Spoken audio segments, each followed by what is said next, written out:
Mic check, mic check.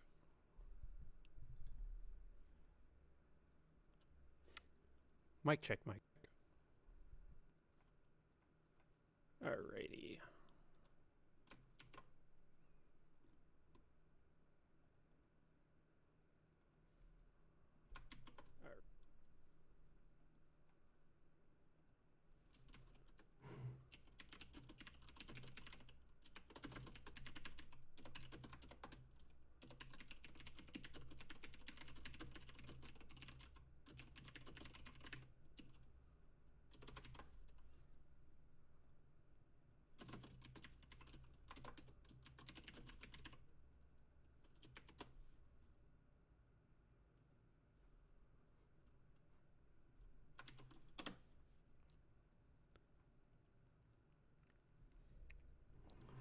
Alrighty, we're live, and we got the link sent out to anyone who might be interested in watching. Before we actually get started, got this as a Christmas gift, and I absolutely love it. So we're gonna be repping this on stream tonight.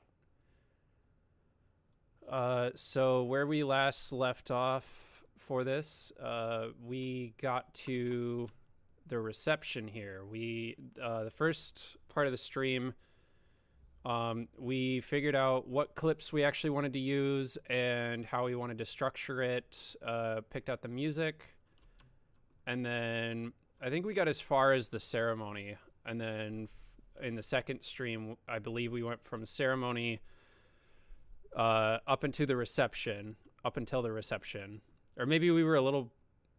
No, I think first stream we ended at about here with the vows, like just getting started with them, and then from the second one we started from here and then got up to the ceremony, or through the ceremony into the reception, and it was near the end of the stream. Last is when I started coming across the issue of I don't know what direction I want to take the reception yet, because I still have a lot of footage to sift through, and I know that right about here is where I want to start introducing first dance's footage. So we're gonna figure things out from there. So we got a bit of, let's see, we got the first kiss.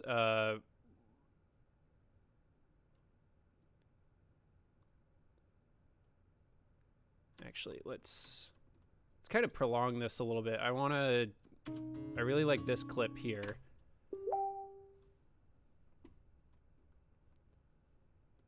But I would like to get a bit more of like walking back down the aisle, because it goes from this kiss to immediately to another kiss. So let's kind of drag this out a bit. Went over to hang out that night and was given one of two options. One, I could go on a 10-mile run in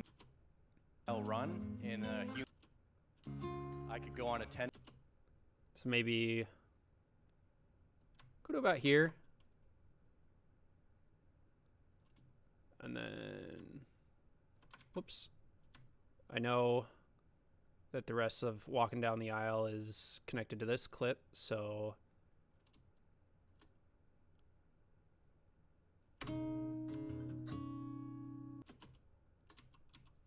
maybe we do that.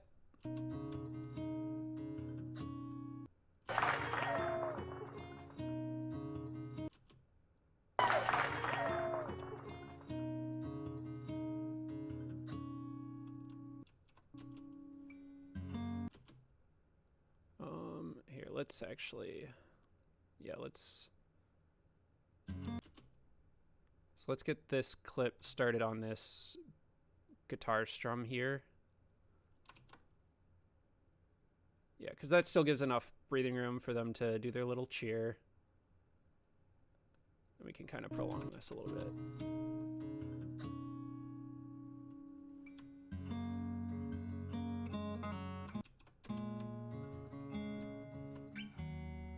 And then we we go back. We go right into a little bit of cocktail I hour. went over to hang out that night and was given one of two options. One, I could go on a 10-mile run in a humid Minnesota summer, or you can hang out with this guy, Dan, and watch 90s sitcoms for the next 3 hours. That's all that he does. I didn't know Dan at the time, so my decision was really easy. I took my shoes off, I plopped down on the couch next to this guy, and we watched. All right, so we got a bit of And friends and whatever else. For the dessert next table here. I really want to include the cake in here, so let's I took my shoes off. figure something out here because we got grand entrance here. She truly is my sister from another mister. Yeah, we just knew we were meant to be, and here we I do want to keep this open a little bit, but in order to add the cake in here, I might have to shift these over and just kind of close this gap. But I do want to like I want to show her a little bit because I showed him. So maybe instead of closing that gap, what I might have to end up doing is just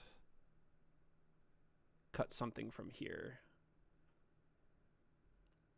So we got this big wide establishing shot here, which I definitely want to keep. I always like to have this table, the head table. I want to keep that cloth decoration. Actually, I feel like this is going to come back later, so we'll cut that and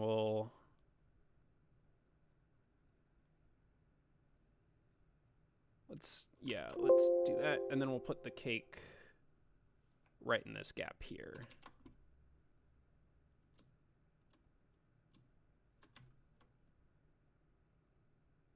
Gotta make a couple of minor adjustments here. There we go.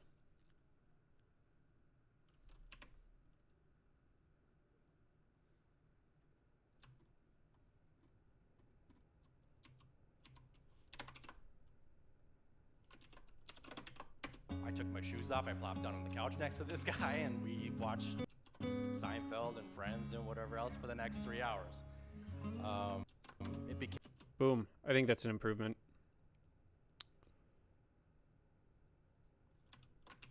Dan So we has got- a running joke about We've got this grand entrance.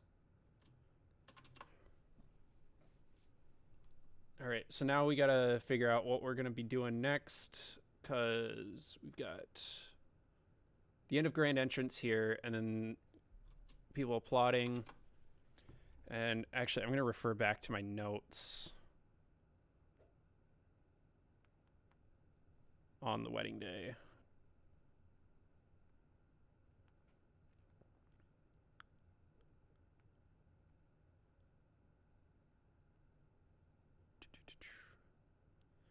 Here we go.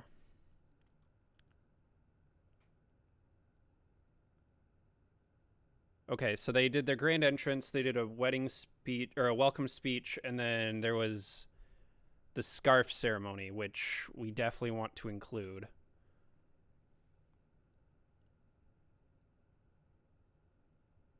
And then they had singers and a couple of dancers. So we're gonna do the scarf ceremony first.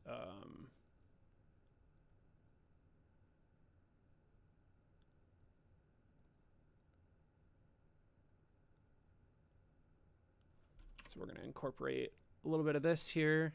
have things to talk about. Yes, 10 minutes later we meet up and we still have things to talk about. So, life is definitely never.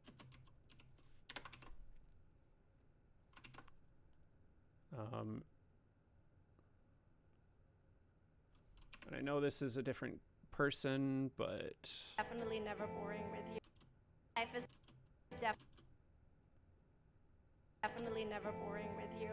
I guess that that's very shaky.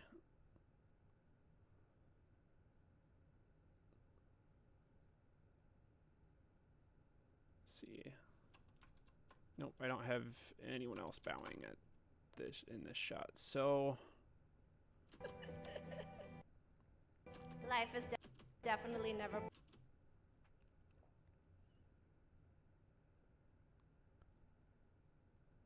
Life is definitely never boring with you. I guess that, yeah, after.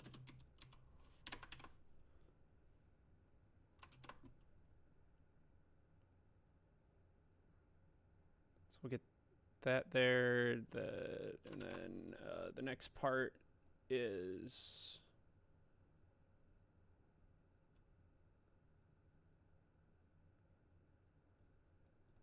people putting scarves on the couple.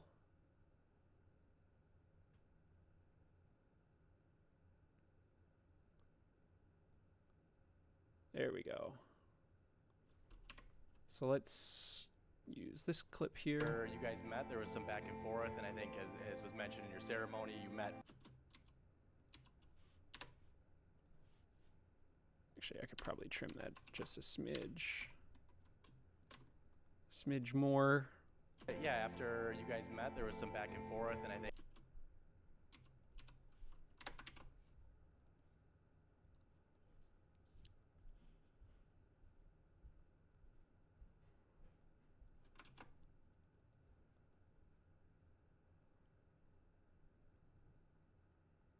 This portion of the wedding felt a little chaotic just because it kind of was. Because there was just everyone was doing this all at once, so it was just hard to know who to capture when. So I just tried my best.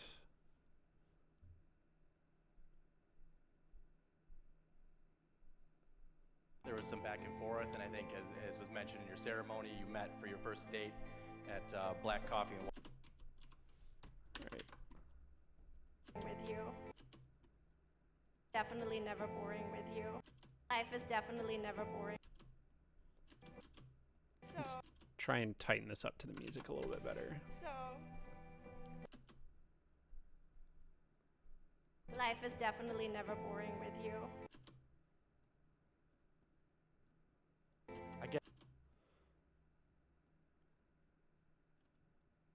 I guess that, yeah, after you guys met, there was some back and forth, and I think as was mentioned in your ceremony, you met for your first date. I think we can cut it right about there, and then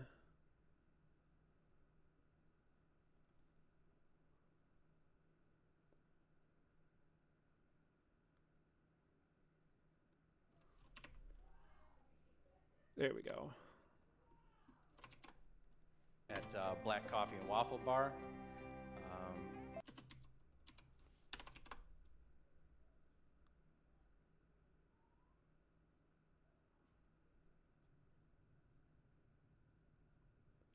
Oh, I did get another shot of this. Oh, but it wasn't, it's not quite what I'm looking for.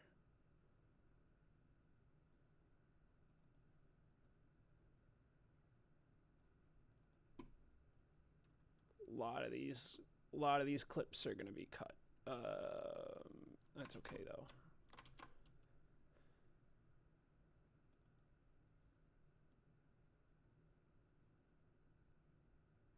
Let's maybe end this portion on this hug here. Things were going well, and I don't know if Dan was just kind of, things were going well, and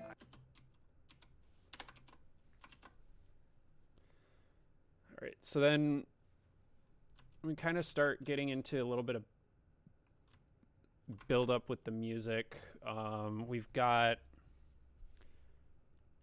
let's see, what else do we have that we have to go through? Oh, we did do the cake cutting. Okay, so cake cutting's got to be in there somewhere. We've got this fireworks exit, but that's going to be closer to the end. We've got first dances that we got to do, and then we definitely need a lot of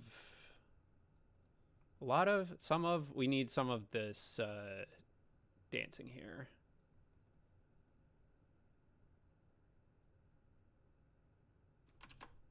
Yep. All right. So, and then we've got these private, more intimate moments here. So I don't know if Dan was just kind of had butterflies in his stomach, but at the end of that date, things were kind of set in motion where today, being at their wedding, became sort of an inevitability. Oh, maybe I can actually, you know what? Yeah, let's get some of these details here to We're going well, and kind of break up the sequence a little bit. things were going well, and So yeah, we'll end that hugging there. We'll include a little bit of these details here. I don't know if Dan was just kind of had butterflies. I don't know if Dan was just kind of had butterflies.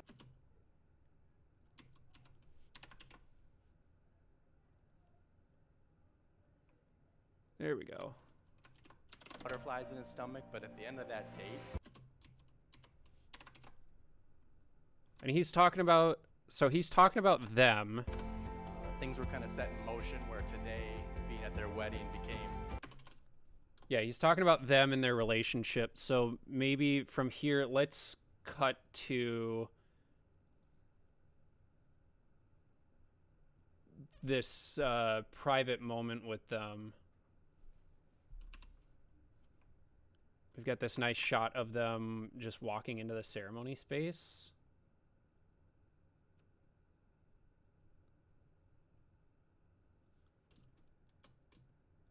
So we'll just use this.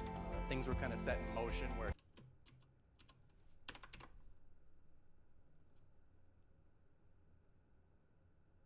Actually, let's use this clip instead, because this one has a little bit more of them walking. today, being at the things were kind of set in motion where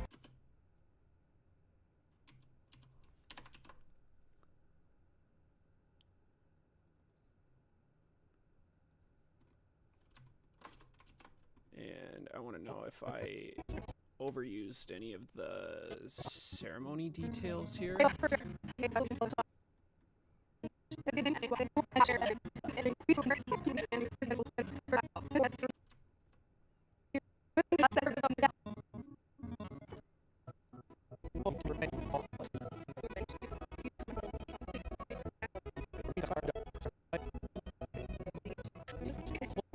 right, I used quite a bit of it, but let's see if I used all of it, because I'm not entirely certain if I did.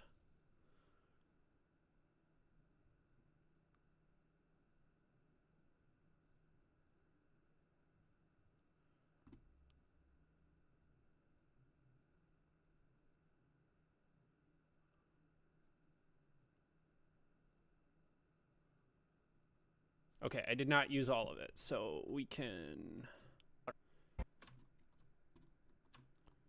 use some of these extra details that went unused.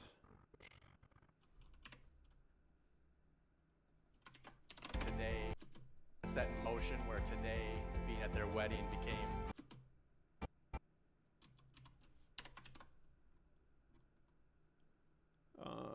just so I don't have to do a lot of like scrolling, I'm just gonna kind of drag these out just so they're readily available on the timeline for me.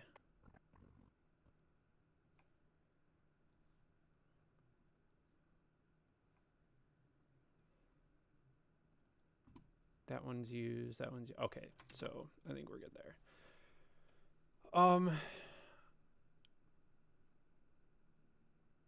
And I know that some of these other details probably went unused. Such as Yeah, I definitely. So I used this one here, but I did not use any of these finer details. So honestly, if anything, what I might end up doing is pull the details from earlier over here and just kind of replace them with these. So then that way I can use the ones that I used earlier up here for back here. Or just be shameless and reuse clips, but I don't like to do that.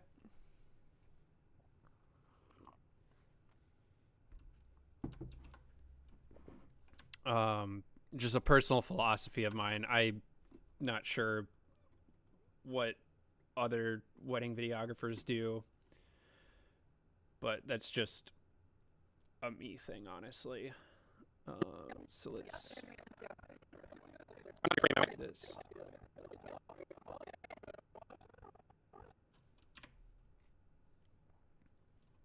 Sort of an inevitability. Dan. Boom, and then we'll. Now let's. There we go.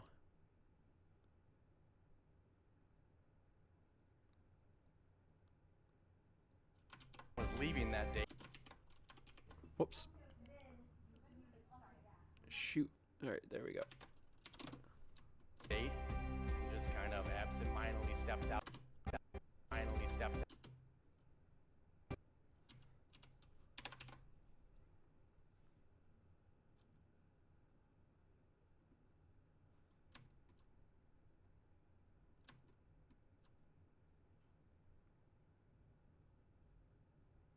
We'll use this shot of this flower, or this leaf, I mean. Out into the road. From what I kind of. Nope. Oh, no, we're not. We're gonna instead.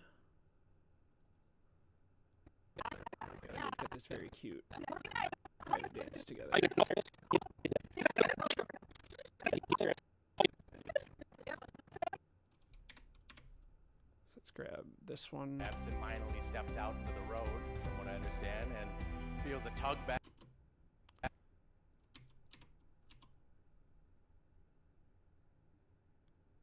like that. Back on his shoulder, and it's Sering. It's Sering.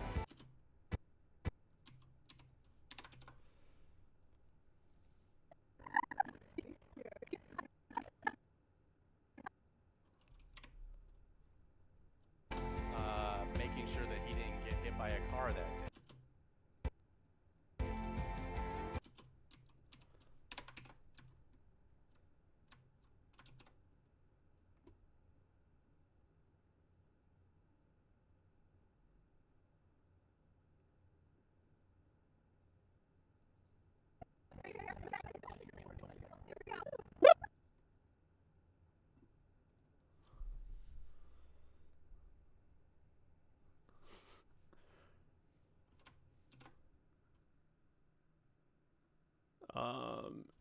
Lily, I'm assuming you're lurking in chat, but yes, that hat is incredible and I love it.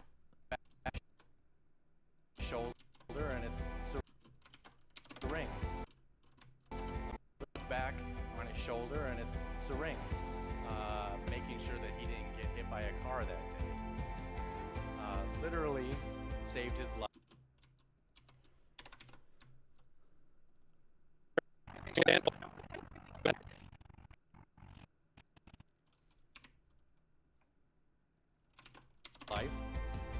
And forever grateful and life.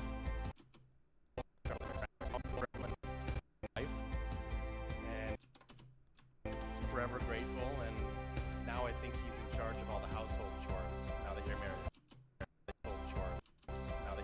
Right?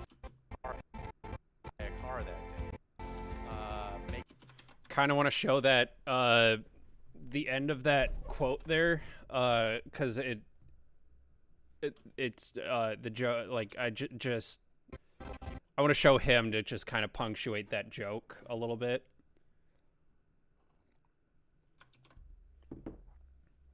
I think he's in charge. So maybe Making making sure. Yeah, I think it's just because this lasts for so long, I think I'm gonna. making sure that he didn't get. I'll cut it on this beat, and then we'll shift these over. Hit by a car that day. Literally saved his life, and he's forever grateful. And now I think he's in charge of all the household chores. Now that you're married. Yeah, so there. And now I think he's in charge of all the household chores. Now that you're married, right? Let's see if he says anything else. No. She saved your life. So, excuse me. I think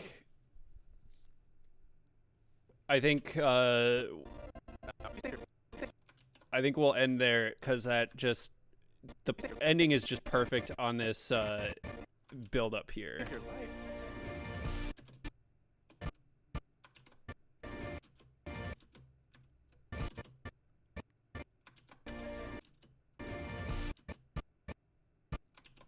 So let's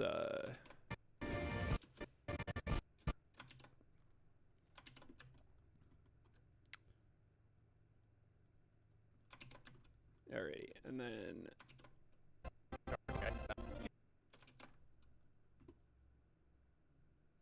actually I wonder what I have for a second angle from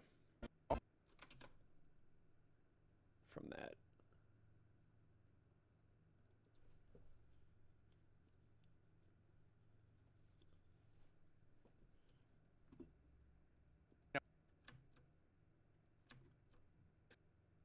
During that time, and he's forever grateful. And now I think he's in charge, right? No. She saved your life. For tonight, okay.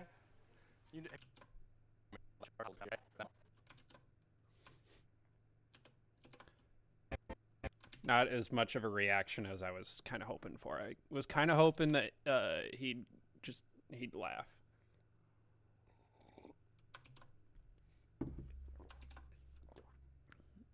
But from here, we'll add some of the first dances.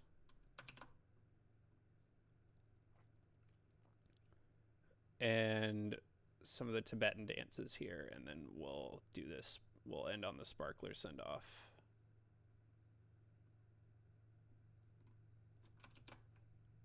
To the newlyweds, Dan and Sering Nowicki.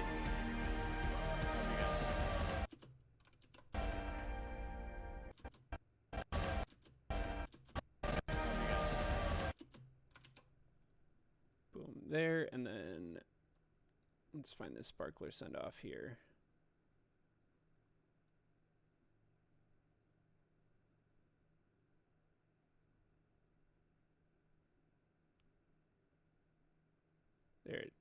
There it is. There it is.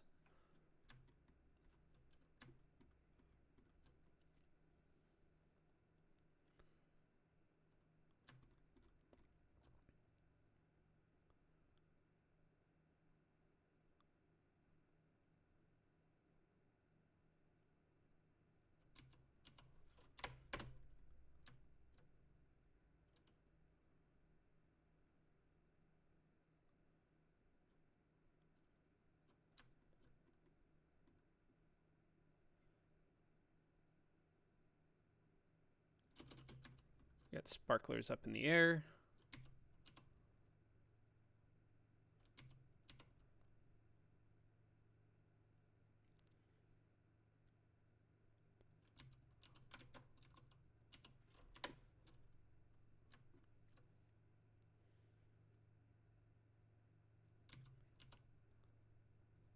So we got this from 2 different focal lengths, and we'll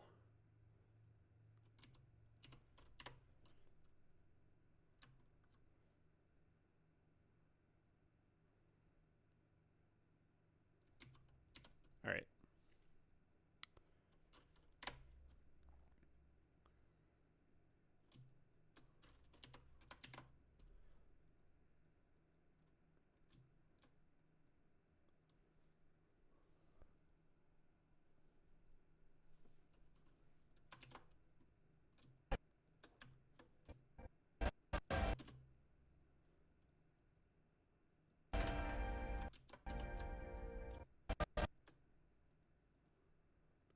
So I think, I gotta think of how I want to do this part. So maybe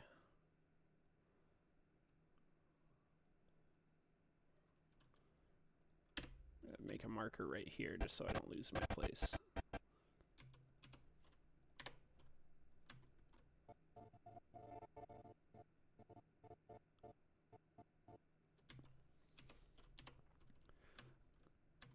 The continuity of this kind of bugs me, but that's on me, and this is more of a learning experience. But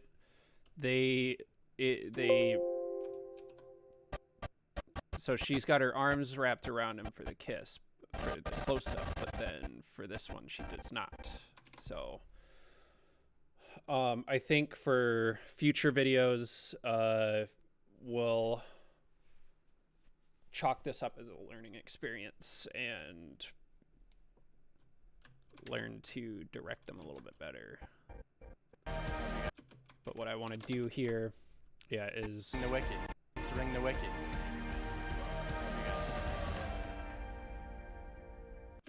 No, let's reverse this.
And then I know I have another just nice clip of them somewhere. So let's find that.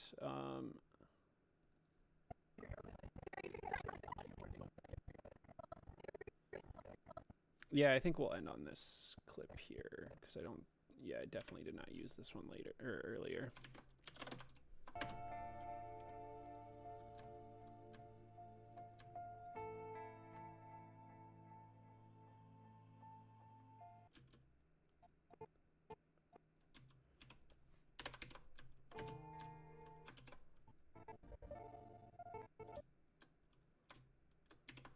We'll crossfade these. Good old reliable crossfade.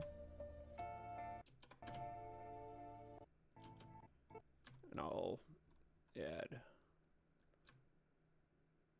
their names and the date of the wedding.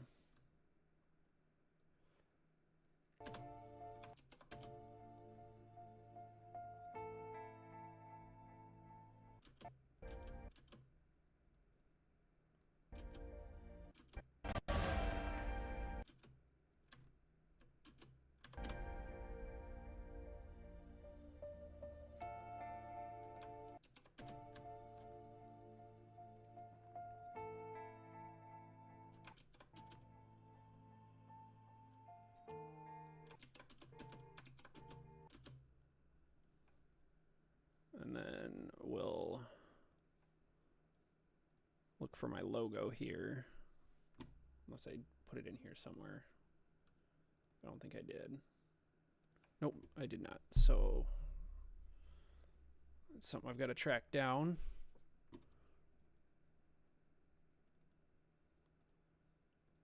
There we go.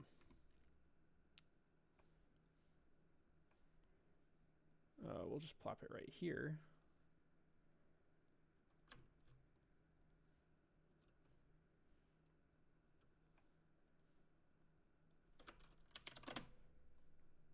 Ooh.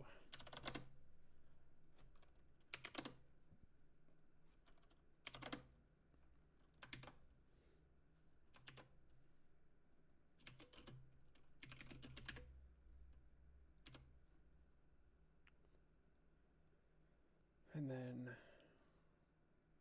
pop that there, and then change the font.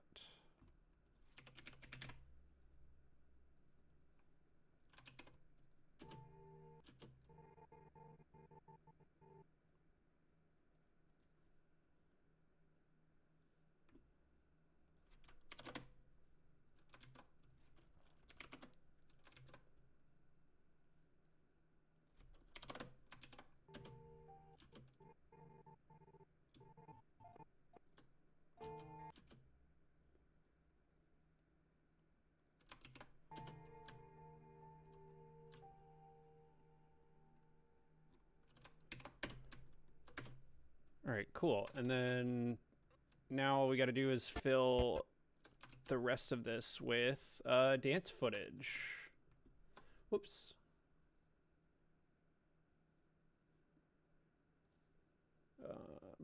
It's okay. Boom, there we go. Oh, and sparklers stuff. I'll kind of sprinkle that in later.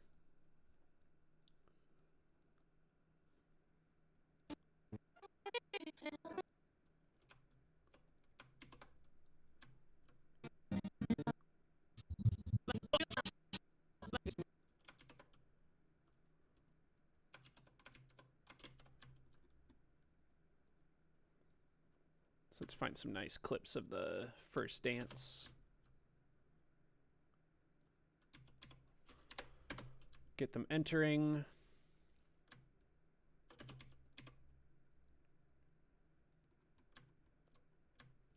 Let's kind of sift through and see.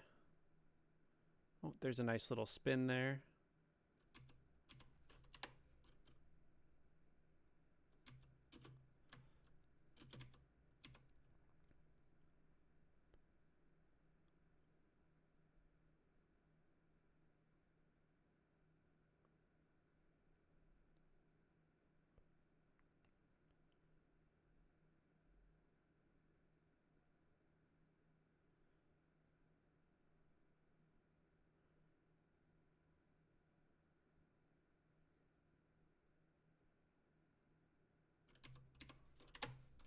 Kind of use this little section here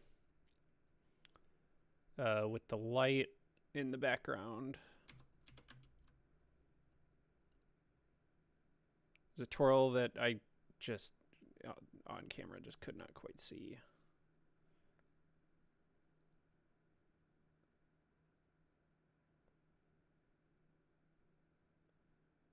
Could have swore they used the Colt Sparks. Yeah, there we go. That's definitely got to make it in.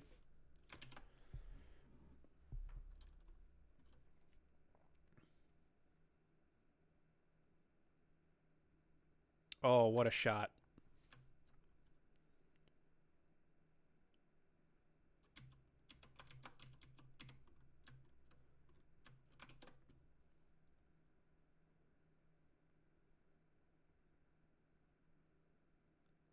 So let's get this punched in shot a little bit, or this punched in shot here. We'll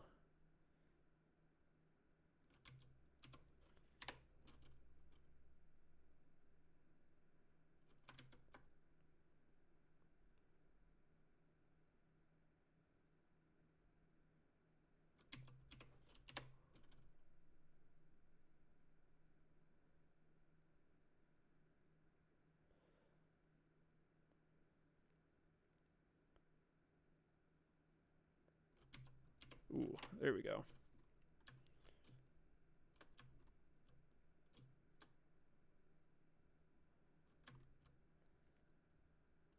So let's get a little bit before that twirl there. We'll get that twirl. We'll cut because I adjusted. Did another twirl, and then I'm kind of moving around to, I think I was trying to show people in the background. Oh, yeah, I really like that framing there. Did not like that motion, though, so let's... There. Now I'm settled. Got the other light in there. Love that lens flare. Oh, they did that. Oh, they did that twirl and then right into the dip with the sparks. So I think we'll end on that. All right. So we have quite a few clips to work with here. And then I want to include a little bit with his mom as well.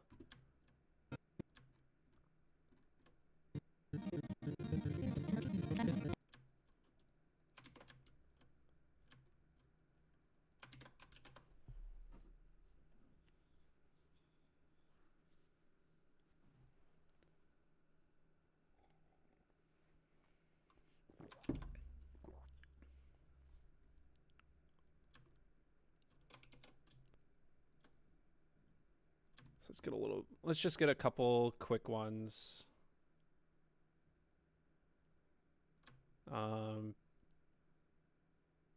Doesn't look like they did anything fancy, so we'll just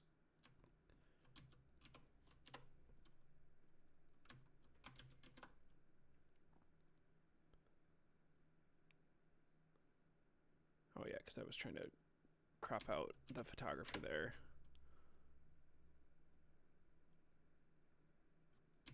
So use a little bit from there. All right, let's not use it while his back is, use the portion where his back is turned. We'll use this part. Well, maybe not that punch in. Use a bit from here. And these two clips will cut together nicely.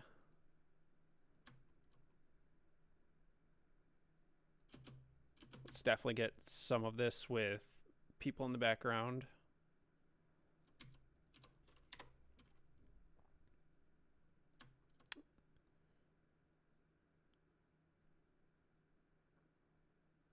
Or actually, no, we'll pull from here instead.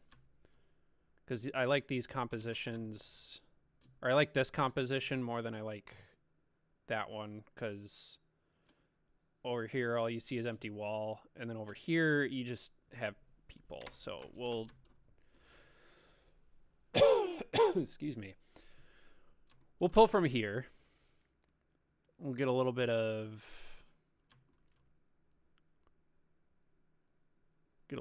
this, punch in. We'll wait for them to rotate.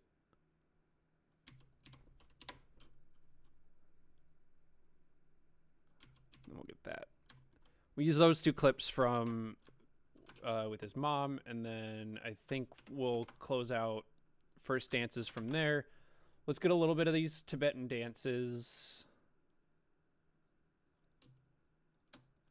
I have 5 clips here that we can work with. Let's kind of string these together a little bit. So this is all footage from their first dance.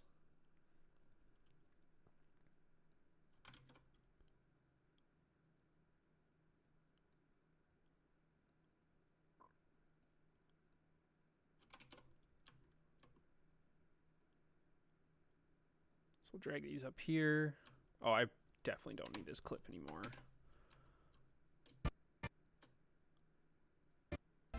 No? She saved your life. She saved your life. So let's... No? She saved your life.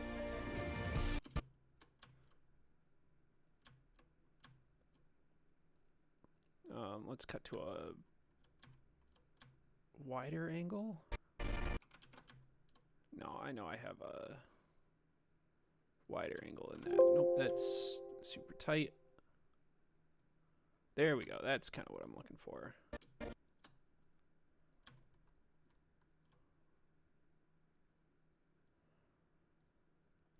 Just kind of drag these up into this sort of like reserve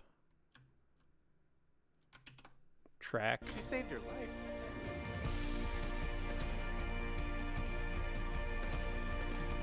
All right.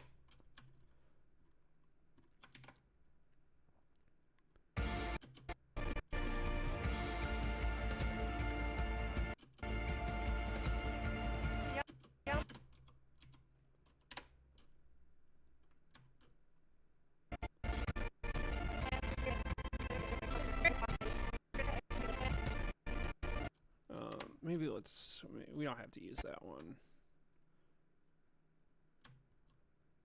I definitely want to use a couple of these though, because these show some people. The ultimate then, may your life together be as joyous and vibrant.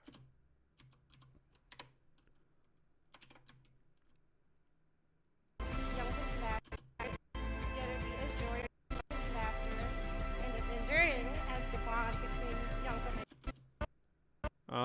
Just because of time constraints. ultimate then.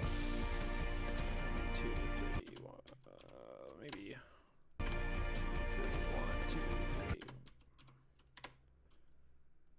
3. 2, 3, 1, 2. Oh shit. That shake is kind of rough. So maybe. There we go. 1, 2, 3, 1, 2, 3, 1, 2, 3.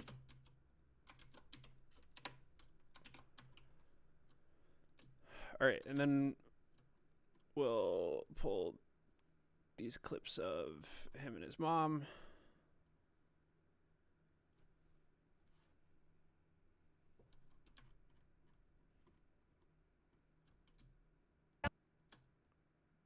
Ultimate then, may your life. Ultimate then, may your life. And if you're watching now, or if you're watching this sometime after this stream, the counting that I'm doing is the beat of the song. The song is waltz music. If you listen close enough to it, if you count in, it's either in triplets or it's in 3/4, so you can count beats in groups of 3. So 1, 2, 3, 1, 2, 3, 1, 2, 3, 1, 2, 3. And that's typically how I edit clips for the most part, unless it's like a calmer, more like ambient, ethereal kind of sounding song, and then I'll just kind of cut clips to dialogue. But especially for stuff like this, I will cut to the beat of the song instead. Charge of all the household. So let's take a look at this here again. Saved his life, and he's forever grateful. And now I think he's in charge of all the household chores. Now that you're married, right? No? She saved your life.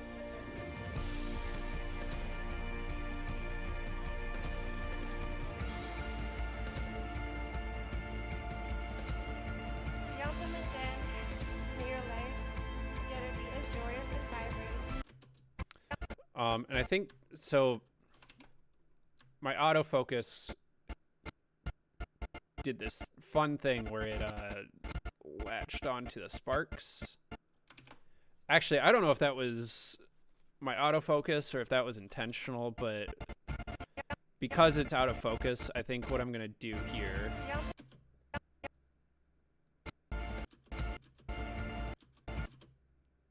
I'm actually gonna cut this back by a beat and extend this out, and then we'll cross dissolve,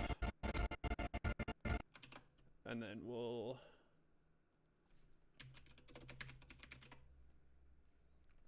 use a bit of Gaussian blur here. Actually, yeah, let's use it on both of them.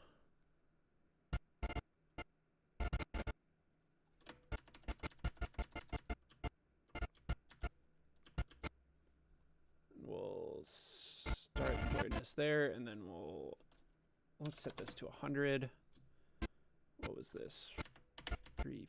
4 frames before the dissolve. So then we'll come back here. 1, 2, 3, 4 frames after the dissolve. The ultimate dance in your life together be as joyous and vibrant.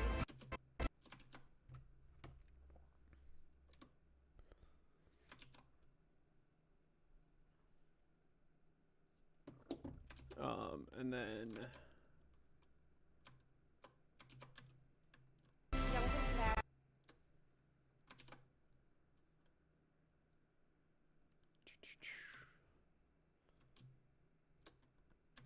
okay, so now we've got Tibetan dances to work with. Oh, and we gotta we gotta do the cake cutting as well. Almost forgot about that. No, I didn't, because I'm a professional. I swear.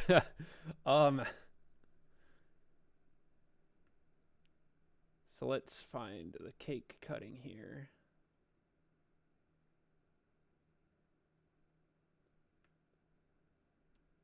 Got a bit of the DJ. Oh, and we've got a bunch of like dance floor footage too.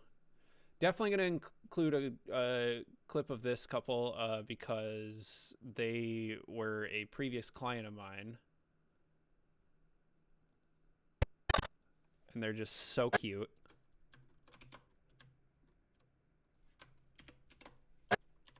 Whoops. I just want to get rid of the audio. All right, so we'll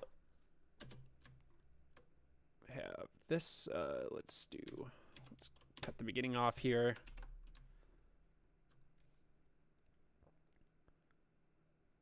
When I film cake cutting, usually what I'll do, just because I like variety in clips, this is going to sound incredibly obvious, but when you're doing a cake cutting, you always have to have at least 2 cuts in the cake to get a slice. So for variety, I leave it at a wide for the first cut. Boom. Cut. And then for the second cut, I zoom in. All in the same clip. And then they'll slice. We'll cut it there.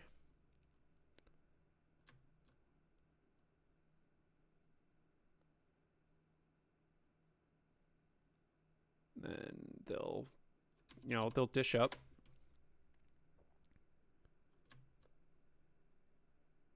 And then feed it to each other.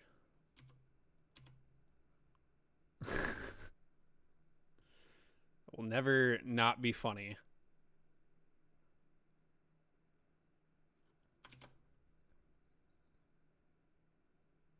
See, even she's laughing at it. All right. So we'll get the dishing.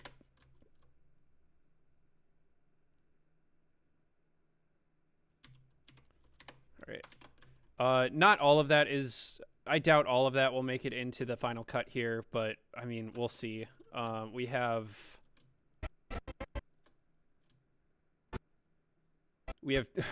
20 seconds to fill.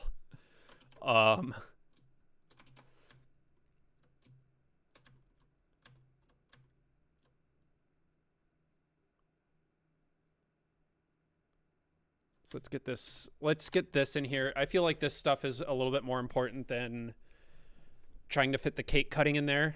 So we'll grab a couple of clips from here.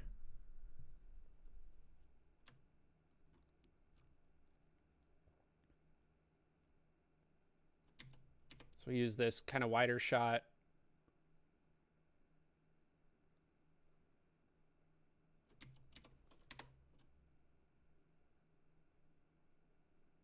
And then, yeah, let's include like this little pan.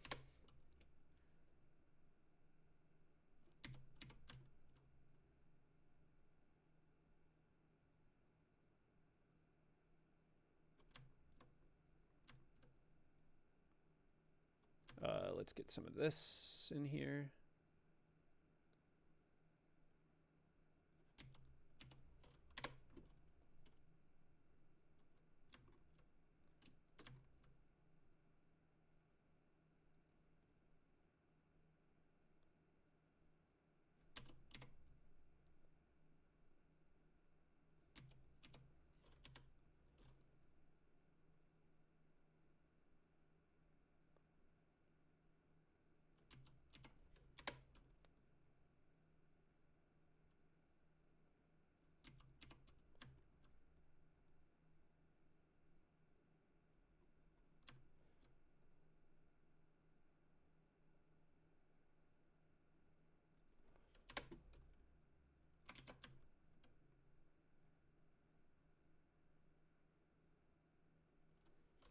And let's grab, excuse me. We'll grab a little bit of this here.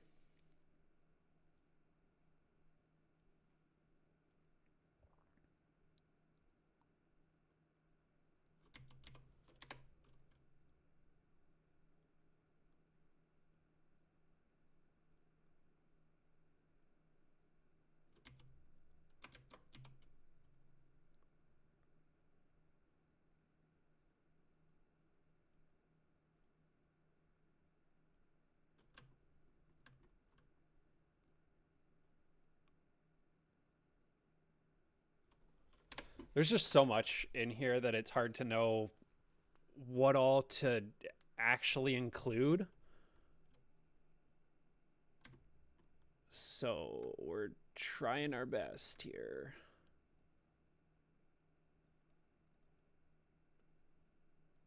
This is always like, this is the hard part of editing, is like the actual decision making.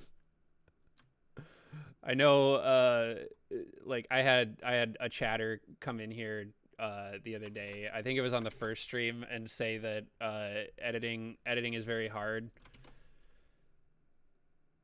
But no, like I'd say it's the decision making process is the actual hard part of editing. Young's laughter and his enduring. We'll just do these in like groups of like we'll do it like measure by measure. As the bond between Young's and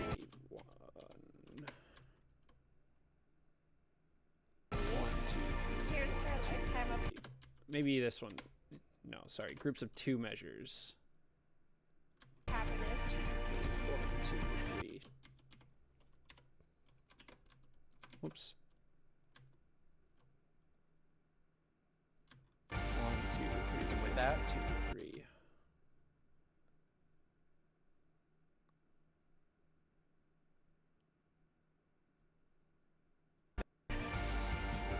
with that, 2, 3.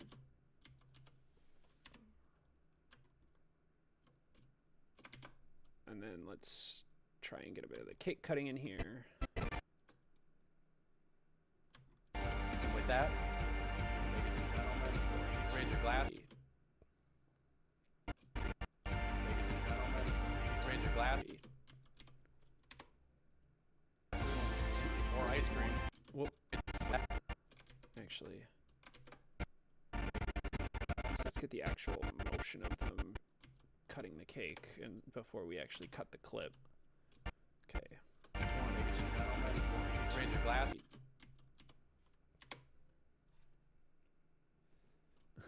Oh no, decisions.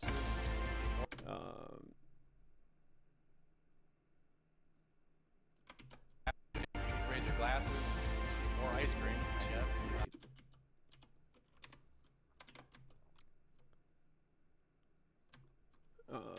And then we'll get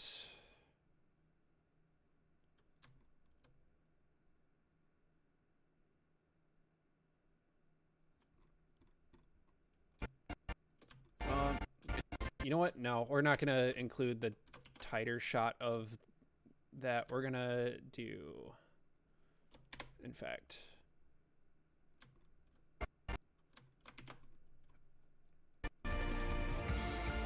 so hard.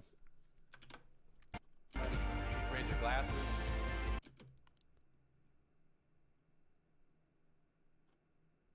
Glasses or ice cream, I guess. At this point, and ring the wicket. All right, and then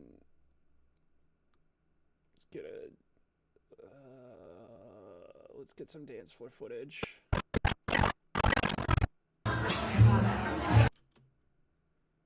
Do we have any wide angles of dance floor?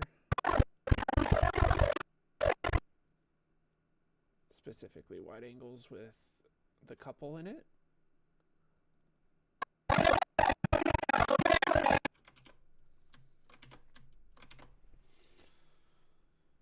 Oh my goodness.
Dan and ring the wicket.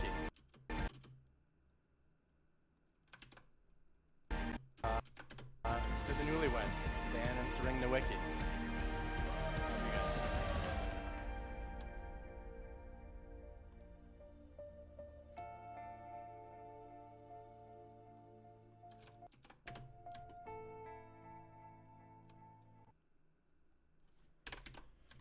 Oh, all right. Yeah, getting to the end of that song is always stressful. Especially if you don't plan things out ahead of time properly, like I should. All right, let's clear markers here. All right, I need to give this a quick watch. So enjoy 9 minutes of a wedding film.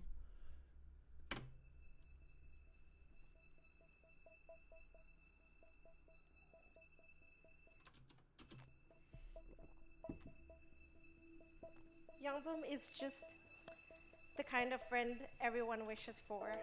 She's loud and fun, yet quiet and caring. She loves with her whole heart, and she really takes care of her friends. I met Dan through a mutual friend of ours about 10 years ago. Dan's sarcasm, quick wit, and love of all things Larry David, produced television, reminded me of myself. We sat there chatting for the next few hours, and yeah, it was just very clear that we were in for a long friendship.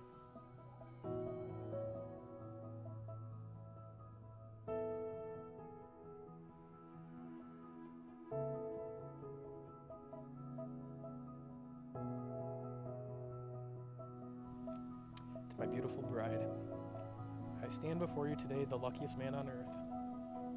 I've found what every man hopes for in a wife. You're beautiful on the inside and out. You take care of me whenever I need it. You know when I need help, even though I'll never admit it. You make me laugh like no one else, and more importantly, you laugh at me like no one else. And your best quality is, of course, your impeccable taste in men. Well, every man hopes to find a partner with these qualities. They're not what make me the luckiest man in the world. What does is the fact that I found the perfect partner to share the rest of my life. I have no enough words to express how much you and a relationship means to me, but I'm going to try my best. You've been my comfort, my home after my long trip away from you. You've been my shoulder to cry on. You've been my strength to get through tough times. You've taught me that two people together, respect, trust, and open communication can be far stronger and happier than each other could ever be alone. Well, I promise to always protect you. I can sleep soundly knowing that you're the true protector in this relationship. From the first day we met, when you stopped me from being squashed by a car, I knew you'd always take care of me. And I promise to spend the rest of our lives taking care of you. I'm a better person because of you. Thank you for always supporting and believing in me. Although I wish you believed that I could be a great singer, but I'm fine with that. Can't give you that one. I know you're perfect for me because I can share memes in the same group as my girls. Did you think I was gonna cry? I promise to keep telling terrible jokes that make you burst out with laughter and then call me so stupid.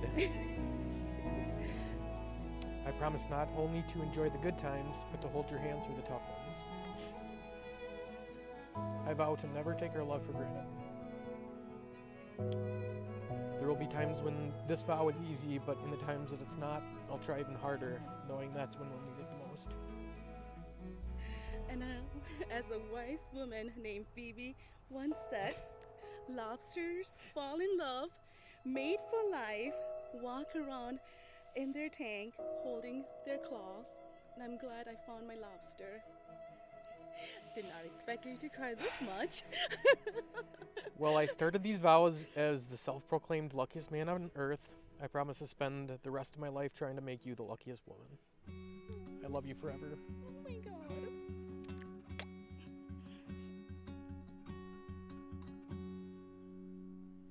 So now we're going into the ceremony. All right, so this is just the first draft here, but we are gathered here today on this special occasion to celebrate the special love that Sering and Dan share. It is based on giving and receiving, as well as having and sharing. And the love that they give and have is shared and received. And through this having and giving and sharing and receiving, we too can share and love and have and receive. You may have recognized that little quote there. This is one of Dan and Sering's favorite shows, Friends.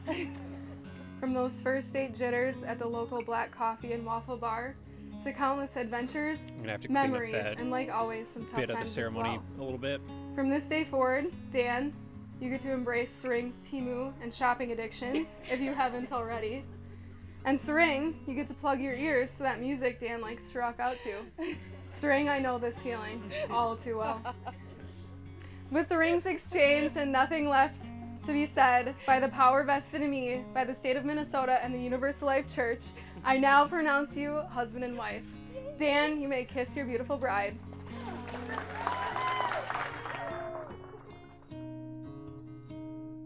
Oh, what happened there? Oh, I have this track muted. That's what happened there. I meant to lock it, not mute it. And the love Sorry, I need to go back that they and rewatch give this then. and have is shared and received. And through this having and giving and sharing and receiving, we too can share and love and have and receive. You may have recognized that little quote there. This is one of Dan and Sering's favorite shows, Friends. There we go. From those That's first why date it looked jitters weird. at the local black coffee and waffle bar, to countless adventures, memories, and like always, some tough times as well. From this day forward, Dan, you get to embrace Sering's Temu and shopping addictions, if you haven't already. And Sering, you get to plug your ears to that music Dan likes to rock out to. Sering, I know this feeling all too well. With the rings exchanged and nothing left to be said, by the power vested in me by the state of Minnesota and the Universal Life Church, I now pronounce you husband and wife. Dan, you may kiss your beautiful bride.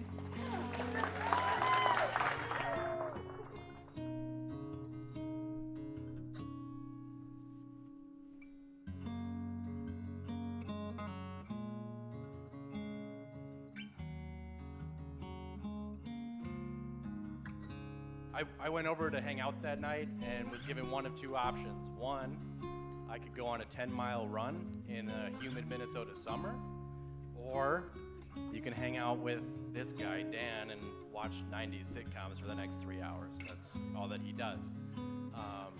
I didn't know Dan at the time, so my decision was really easy. I took my shoes off, I plopped down on the couch next to this guy, and we watched Seinfeld and Friends and whatever else for the next 3 hours. It became pretty clear very quickly that we were going to be great friends. She also annoys me like my own sister, but she truly is my sister from another mister. Yeah, we just knew we were meant to be, and here we are, about 15 years later, all grown up. We spend hours on the phone, and Dan has a running joke about how we say 1,000 goodbyes. But he counts, he literally counts.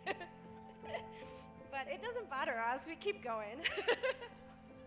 And then the joke is, 10 minutes later we meet up and we still have things to talk about.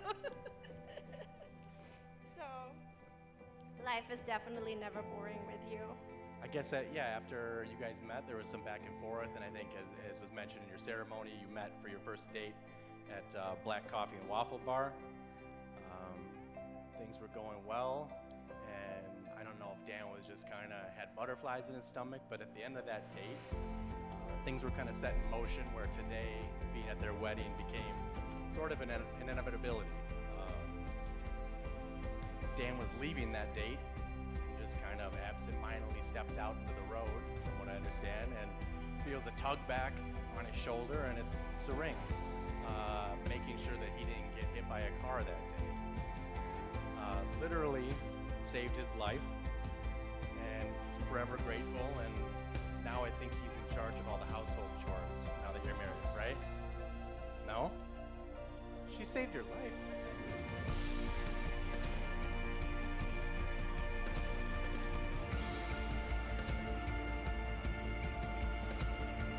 Ultimate then, may your life together be as joyous and vibrant, Youngsam's laughter, and as enduring as the bond between Youngsam and me. Here's to a lifetime of happiness. And with that, To any new viewers sitting in chat with us, I just finished this edit and we're just watching over the rough cut before I go into any finer details. And this is the end of the film.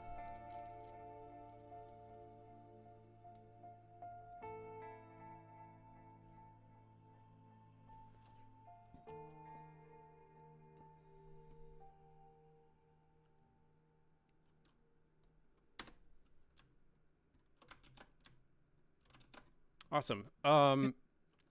So this I might not have to tighten up as much as I thought I would, just because I had this clip muted. So I think the next order of business now is to go through and kind of clean up some of the framing on some of these clips, because when shooting, I do have the 2.39 aspect ratio guidelines on my camera, so I know to frame things in a certain way, but being handheld, it's not always like 100% perfect until I can actually sit here and see it in editing. So we're going to be fixing some framing issues here. That looks fine. That looks fine. I think that looks fine. This looks like it might need to be adjusted just a little bit. And really, we're just gonna kind of bring this down just a little bit, because we'll give the hanger just a little bit of extra like headroom. That looks fine. I want to center the shoes just a little bit more. Whoops. Takes care of her friends. I met Dan through a mutual friend of ours. I want to to give them a little bit more headroom. Of ours about 10 years ago. And through a mutual friend of ours about 10 years ago. Dan's sarcasm, quick wit.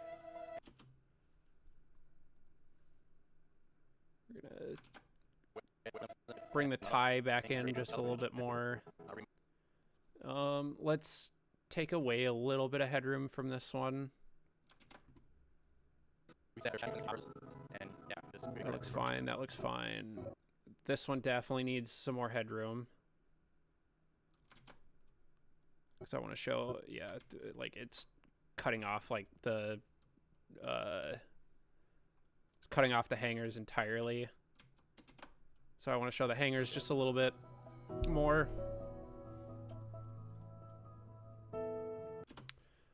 Oof, definitely cutting off his head.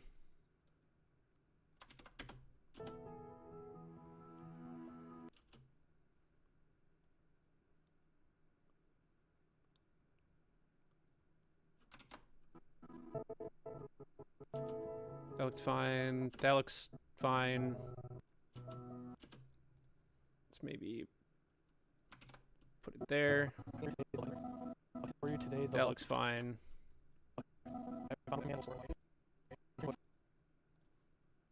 Let's bring it down just a little bit. I've found what every man hopes for.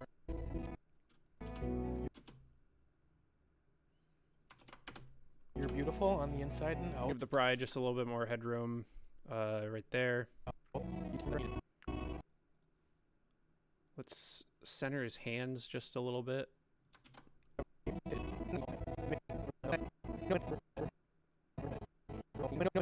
Actually, maybe.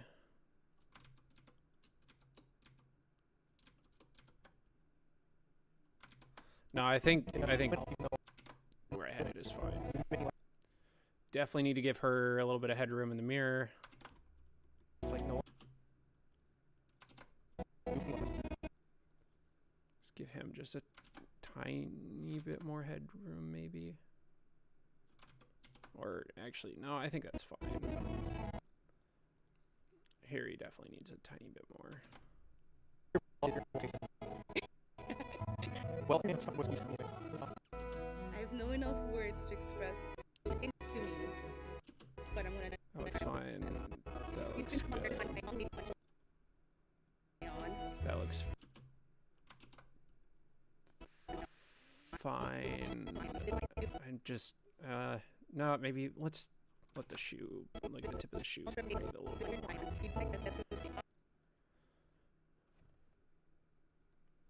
Shut up, Apple Watch. You don't need to tell me to stand up, even though I've been sitting here for almost an hour and a half.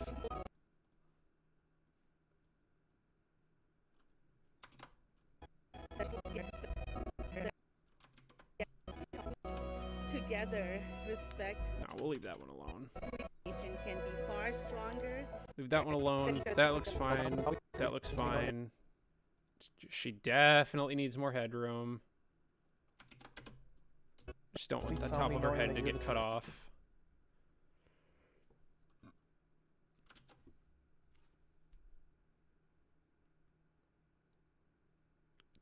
Lily, I don't need you telling me to stand up too. Sleep soundly knowing. Let's do a bit of keyframing here.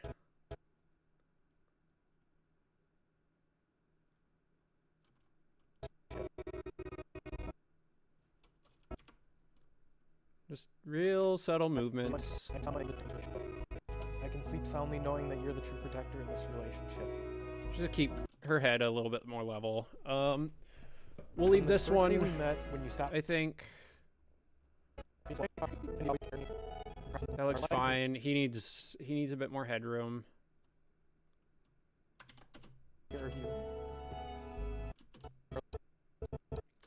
Maybe just at the beginning of the clip here.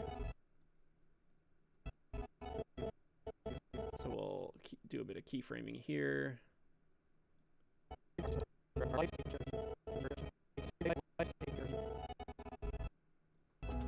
Looks fine.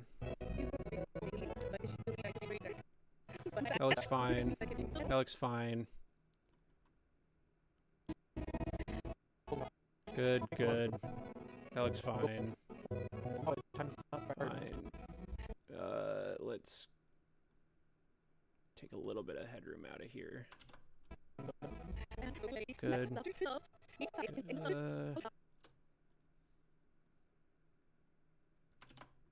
That looks a bit better.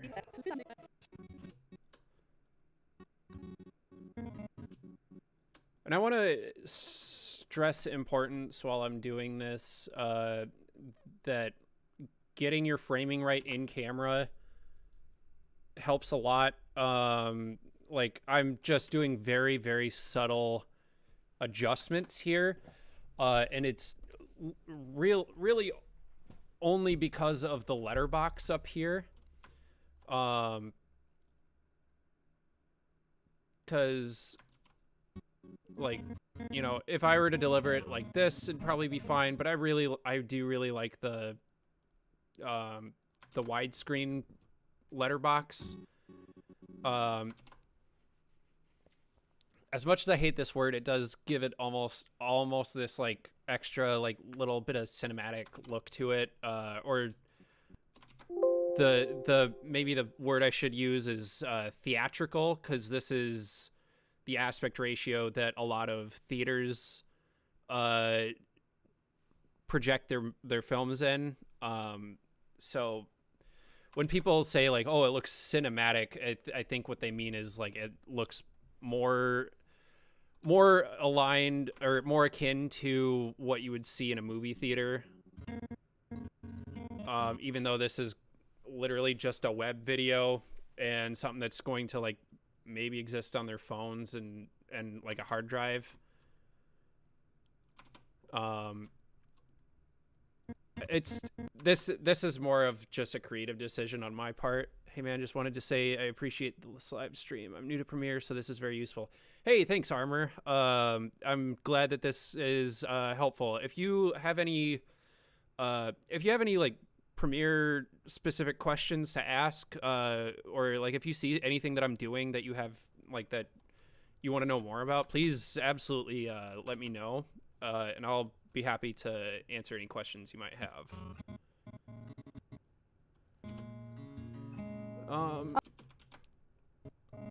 This framing's a little tricky just because I should not have gone this tight with it, because he's a lot taller than she is.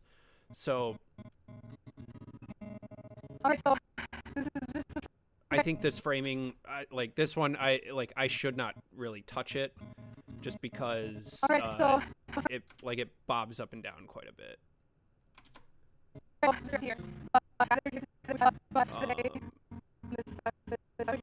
think that looks fine. That looks fine. Good, good, good. No, maybe this one should be framed like that, just a little bit more. And love to give. Good, good, and have is shared. good, good, Share. good. This is one of us saved to a friend. All right, this one, this one's gonna be a bit tricky. I think what I might have to do is punch in just a little bit, because I goofed on the actual framing of the camera, and this is what I mean by it's very important to get the framing right in camera. Actually, let's see. I want to see how much I can get away with reframing this without, like, with as little punching in as possible. And I think doing 110 on the scale is going to cut it here. The reason why I don't want to punch in so much on this is because I shot in 4K and I'm delivering in 4K.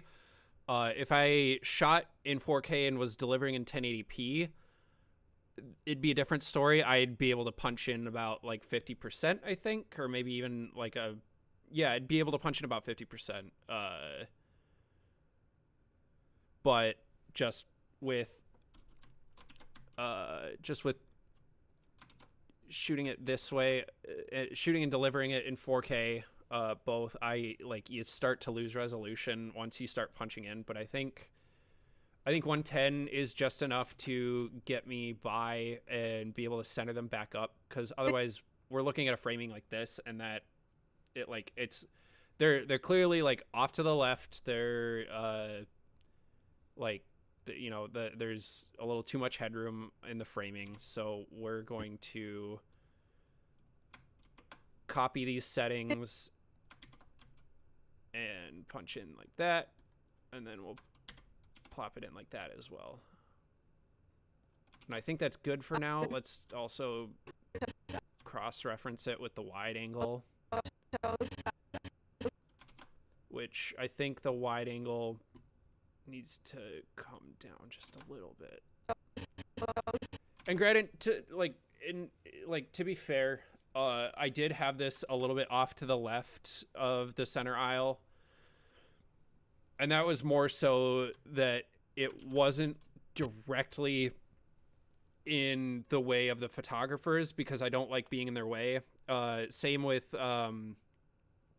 also just with the processional, I did not want to be in anyone's way. I just wanted to hit record on these cameras and let them roll.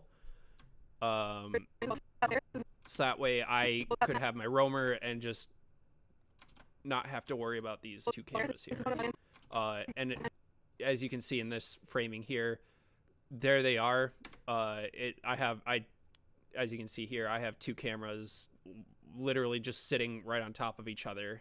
One's an A7 IV with an 85 f1.8, and I can't remember if with this one I did the Super 35 punch-in or not, which gets you a little bit of extra reach on your lens. Sometimes I'll punch in it if I need it. Otherwise, usually I'll just leave it at 85, which I think when you punch in, let's do some math here.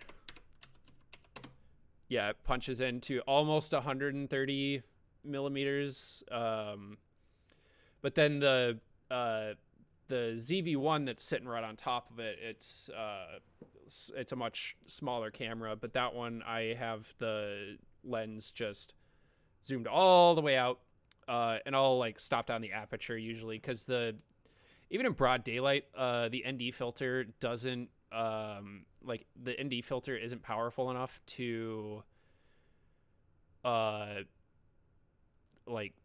let you have your lens open to 1.8. So usually I think it's at usually about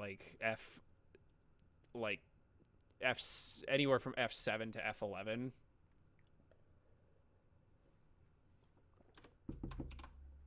And I think it caps at f11, unfortunately. So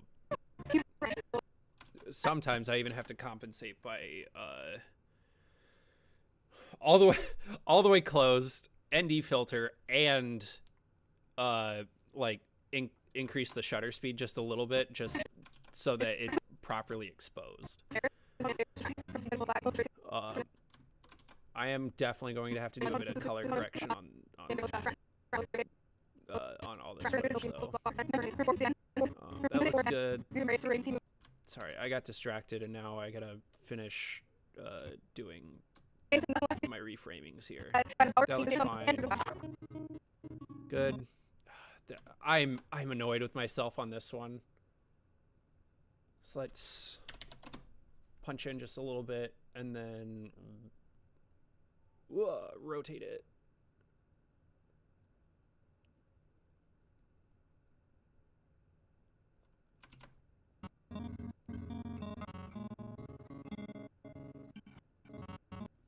Yeah, I'm very annoyed with myself on this,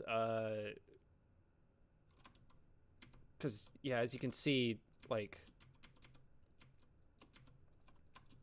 look at how, off kilter that is. But that's more on me, because I shoot handheld all day. And like with this, we had to track backwards, and then in order to get the framing that I wanted at this point, because I knew they were going to do this here, I had to like effectively sprint backwards quite a bit to give myself enough distance, and then so in that way I was also not in the photographer's way. But that resulted in just wonky framing. So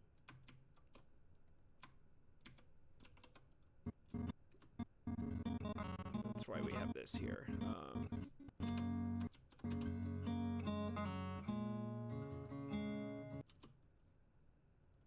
Yeah, just annoyed with myself is all.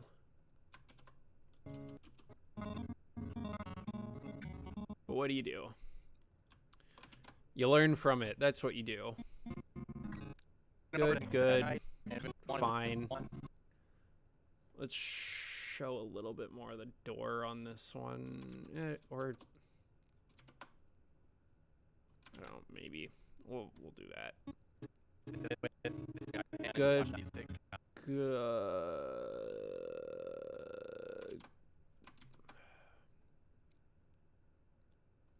Good.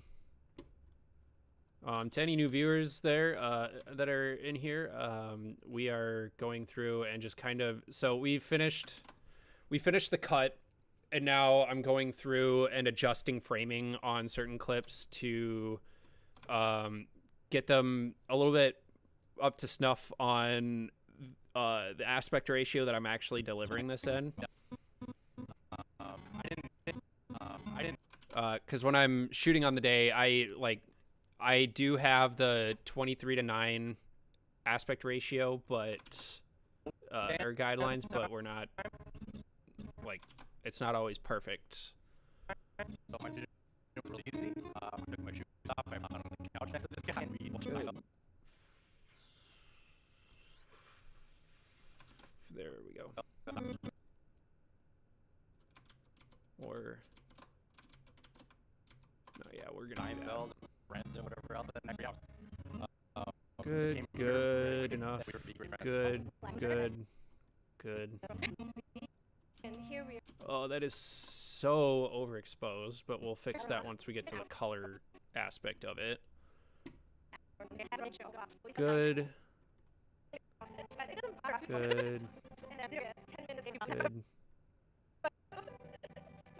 Fine. That looks fine. That looks fine. That looks fine. Good. That looks good. Good. Fine. Good. Good. Good. Let's center their hands a little bit more. And I'm changing my mind on the slow-mo on this clip. On his shoulder, and it's serene. I like that. There we Making go. sure that Just because it's more the tug. like everything else is normal speed, so changing that from slow motion to Back normal speed on his shoulder, and it's serene. conforms it to Making everything sure that else he- in this sequence. Grateful and That looks extend good. your life. She saved your life.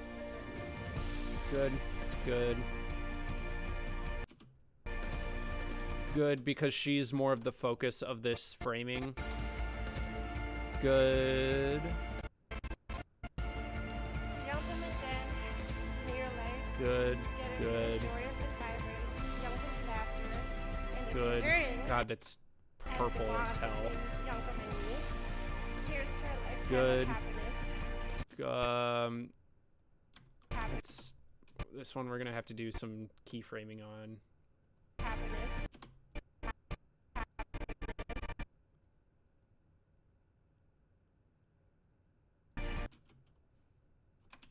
Do you intentionally film with a wider camera to give yourself room for framing corrections? So, I can't show you on camera because I'm using it as the webcam right now, but I'm using, so I shoot with an FX3 from Sony, And I don't shoot with field monitor. I may change that in 2024. I have one, I just don't bring it with me because I like a more lighter, compact camera rig on the day.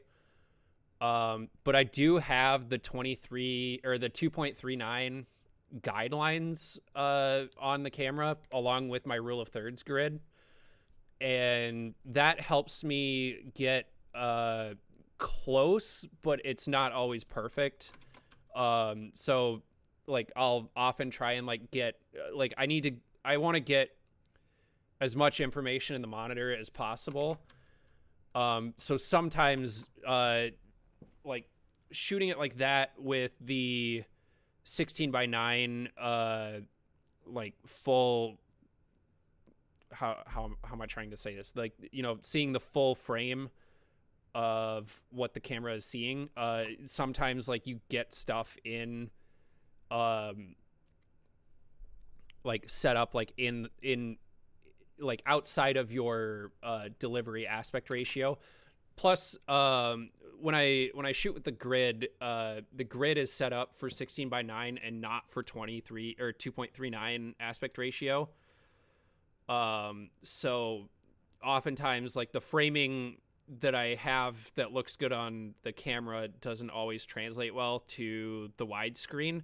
So that's why I'm changing things here in post-production, is to like get it more in line of like where the eye line actually should be. And I don't have like a guideline on here. I'm just kind of eyeballing it. But I know from experience about where in the frame the eye line should be,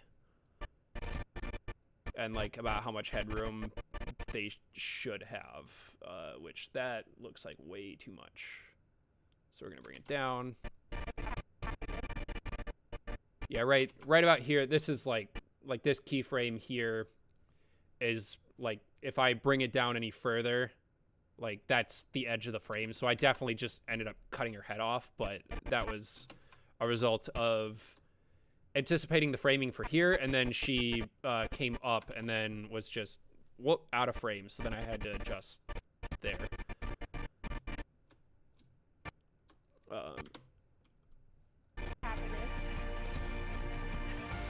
I think that's fine. This With that, I think that's fine. ladies and gentlemen, That again, no, I want more of the cake, because the cake is the focal, like more of the focal point here. Plus, I'm not cutting too much of his head off here.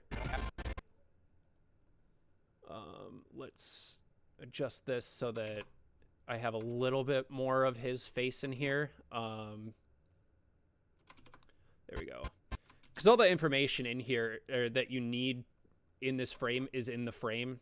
So you have the cake, you have the fork, you have her face, you have his face. So like all the information you need is in the frame. and to the newlyweds, Dan and Sering the Wicked.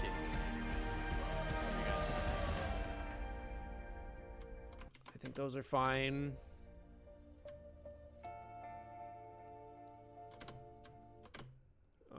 Let's add just a little bit more headroom here.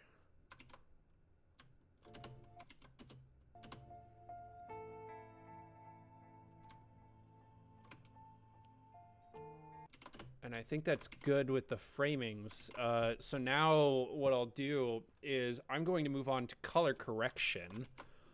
If you notice throughout most of the film, like, you know, like outdoor shots and some of these indoor shots, the color is not necessarily like where it should be.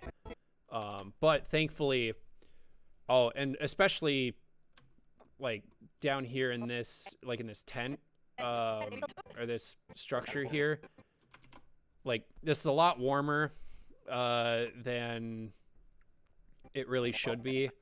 And I try to get my white balance as close as I possibly can. I always shoot with a manual white balance, just for some extra control, and then I shoot and log just so I can fix the white balance issues in post-production, just in case I don't nail it on the day. And usually, like, what I'll do here, so what this adjustment layer is this is my Rec 709 conversion, so that's what the log looks like, and then we have the Rec 709 conversion. And normally, if I were to be editing this in DaVinci Resolve, what I would do is I would have my Rec 709 conversion probably at the very end of the node tree. And then I always do my my exposure and white balance compensation in the nodes before the Rec 709 conversion. So I'm going to take that concept a little bit. I'm going to take that concept from that and apply it in here, but to layers. And the way that Premiere has this set up is just extremely annoying. So we're going to have the Rec 709 conversion on this adjustment layer, but what we're going to do is on the clip level, we're going to be doing our white balance adjustments from at the clip level. So in that way, in the color processing hierarchy, the white balance adjustment happens before the conversion, which is what we want to happen. And thankfully, with shooting log and then having like on a wedding, I always tell people this, like in Reddit posts or on Facebook who have like white balancing questions, is that because there's a lot of white, like the bride's dress is white, the cufflinks are of his undershirt are white, his shirt's white, these sheets or these like curtains were white, these scarves are white. So you have a lot of white, just pure white on the day, that if you you can use that as like a visual reference, but if you didn't nail your white balance on the day, there's a lot of reference points where as long as you're not shooting auto white balance and it's like constantly adjusting and shifting, if you keep with this interior scene here, as long as you keep your white balance at a consistent Kelvin, you can usually adjust the white balance off of his shirt or this scarf here, or like just a piece of white fabric. You can adjust from there and then copy that setting across multiple clips, and you'll be able to largely fix them in bulk with just one adjustment than going clip by clip and doing it manually. But anyway, I'm stalling and need to just get through this. So we're going to go over to the color panel here, and we're just going to use the color picker and white balance off her shirt. Although that looks, I don't know, that looks a little too blue. So I think I'm going to leave this one alone. She's loud. That looks fine. That looks fine. Because this was the same white balance as this. I think most of these outdoor shots I'm going to leave alone because it was a pretty sunny day, not super overcast. This definitely needs fixing. That looks way too green. So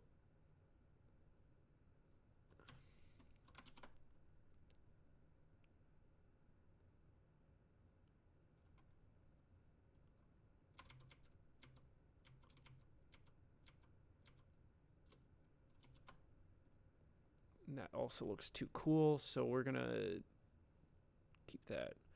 Bit off topic, but what's your background with editing? How did you learn, and what advice would you give to someone starting from zero? So This is a bit long-winded, but I've been doing this for the last, I gotta think, I actually need to think here, probably 17 years or so. I started back in 2007, and I was in middle school at the time.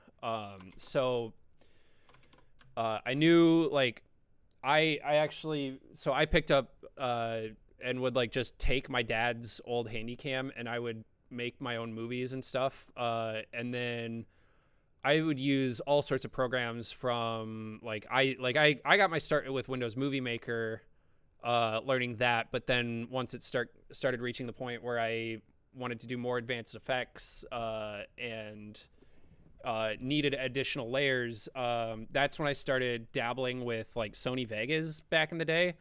And this would have been like Sony Vegas, like version 7 or 8, I think was the new version at the time. And just kind of did it from there. I watched a lot of YouTube tutorials. I think I cannot find him anymore. I think he just scrubbed his existence off the internet. But I remember like the first effect that I ever did, and this is true for a lot of people, but it's making a lightsaber. And there was a guy called Little Rich. It was this dude with dwarfism, and he had really informative tutorials on video editing in Sony Vegas. And I wish I could find him, but I can't. I've tried looking for him recently to see if he was still making stuff, and I cannot find him anywhere. So I think he just kind of disappeared off the internet for one reason or another.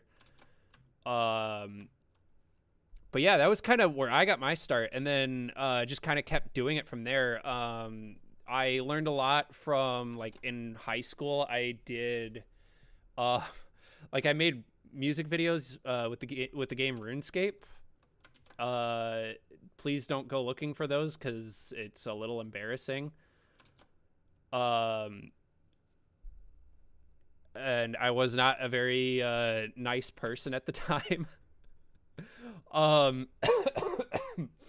Excuse me. But yeah, I learned a lot from doing those because it was just like a lot of dabbling with like every single individual effect in Sony Vegas and just learning the program inside and out. And then eventually moved on to After Effects, and now Adobe Premiere, as you can see I'm using here.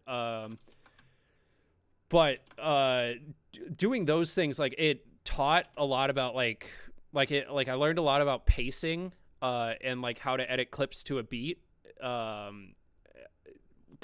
again, it was music videos, but then like moving on into like other types of video work, transitioning into actual music video production, and then editing for that, like that information translates a lot, but the actual production of it is a lot different, naturally.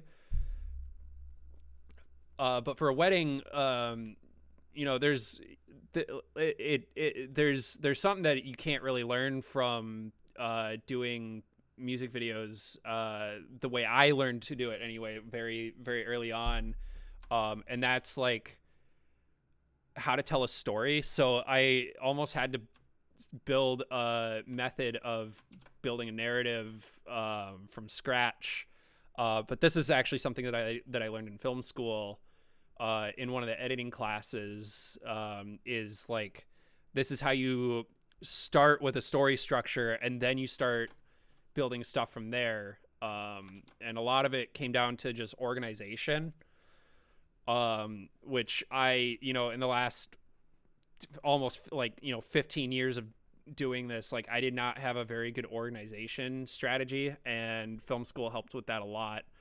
I'm not sure where you're located, but you don't have to go to like any big name film schools or anywhere like universities or anything. Like, this is stuff that you could probably learn at like your local community college, that's literally what where I learned how to do most of the story structure. And then for a wedding, like when you're watching a movie, like you or a TV show, you know, you've got your 3-act structure, and with the wedding, it's also true, where you've got like you get the getting ready, you've got like the first look, you've got everything like leading up to the ceremony, and that's all that is like Act 1.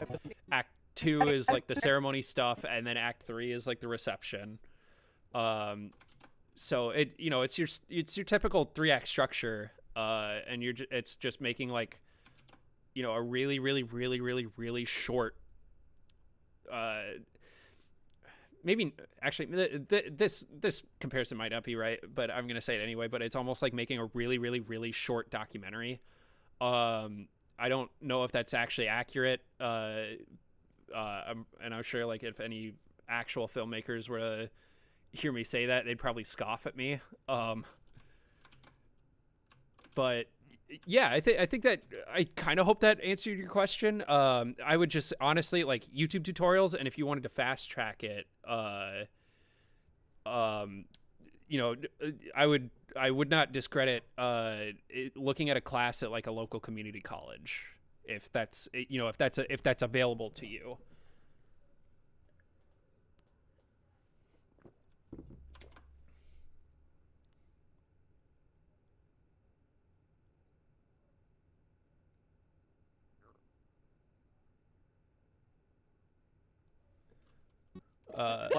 And then Lily pointed out that I should not have said something in there because it could be taken as a challenge, but whatever.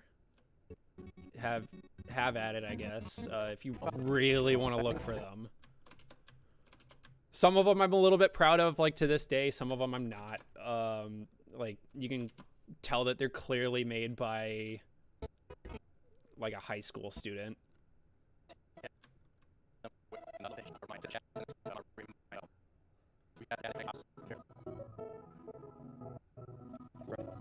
Alrighty, let's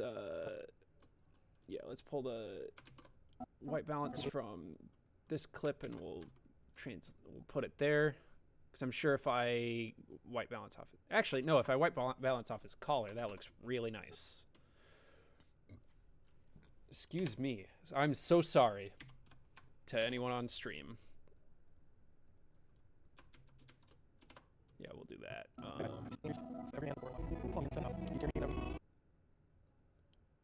We'll white balance off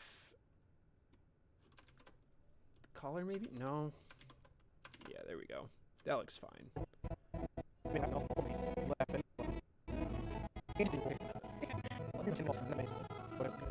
And then once we get done with all the color correction here, what we'll do is we'll go into the color grade, which is like the creative stuff with the color. But you know, we gotta make sure everything's at like a nice like baseline first, so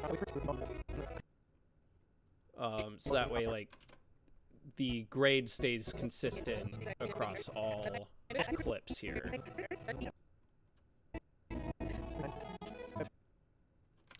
Wow, great answer. I also started with Windows Movie Maker as a kid and transitioned to Sony Vegas. Also did music videos in a game, GTA, like you did, LOL.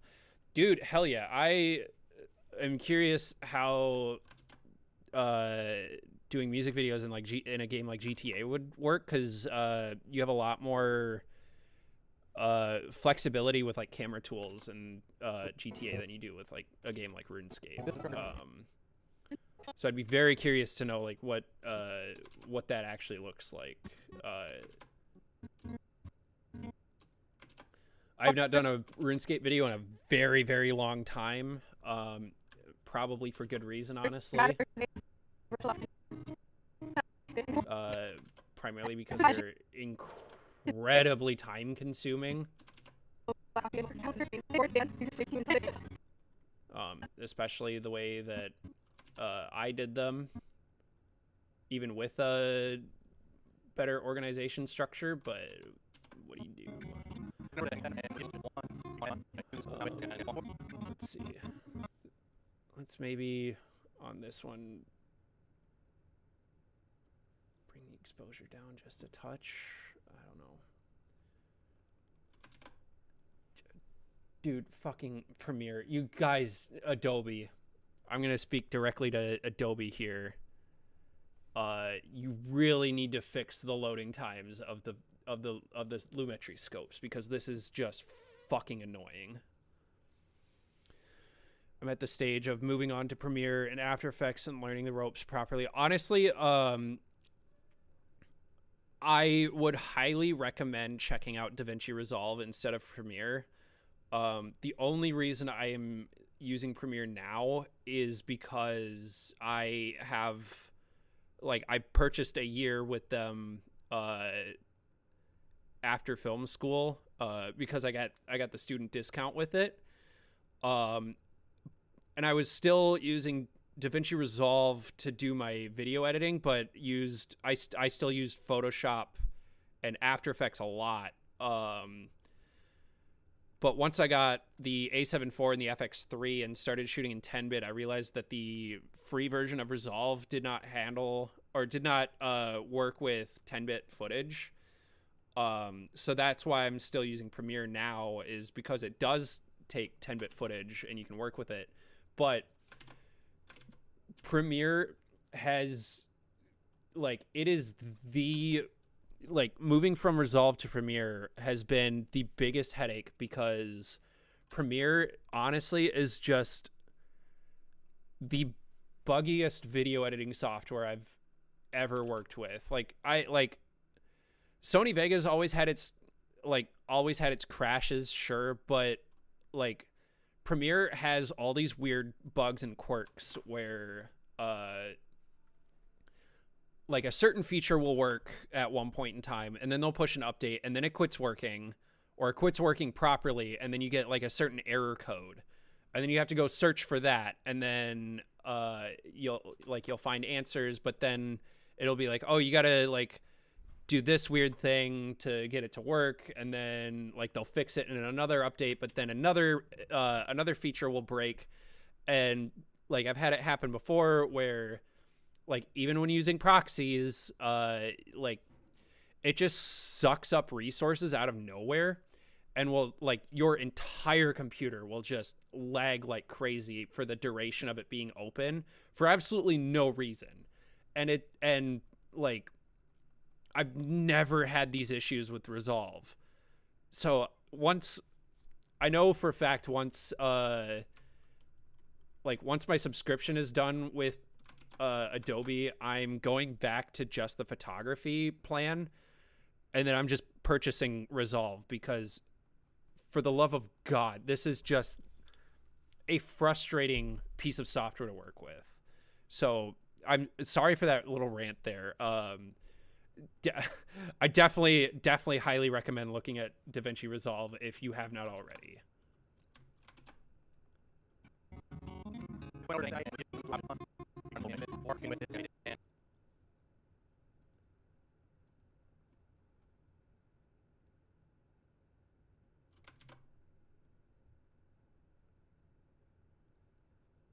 This one I just kind of have to eyeball just a little bit.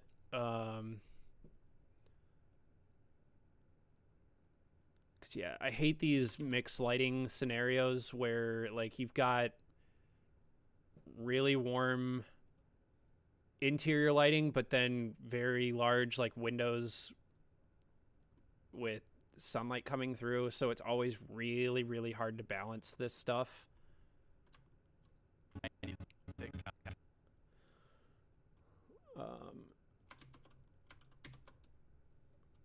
That looks a little too cool. I've heard many people say similar things about Premiere. What's the learning curve like for Resolve compared to Premiere? The hotkeys are a little bit different. So for me, the biggest challenge was always learning the hotkeys for Premiere or for Resolve, because I know Premiere pretty much inside and out in terms of hotkeys and all that stuff. But I would say probably the biggest learning curve would be if you're assuming you're already used to doing color correction, color grading in programs like Sony Vegas or Premiere where you're using Lumetri and it's layer based. The biggest learning curve that I know a lot of people have dealt with is switching to the node based system. But honestly, after watching a couple of color grading tutorials on Resolve, it's the node based workflow. I think makes a lot more sense than the layer based. Because you can get like quite a bit more flexible with like your corrections and all that stuff. But otherwise, like learning, like starting from scratch, I would say learning Premiere and learning Resolve are about the same. Like if you're starting from like point 0. It was really easy.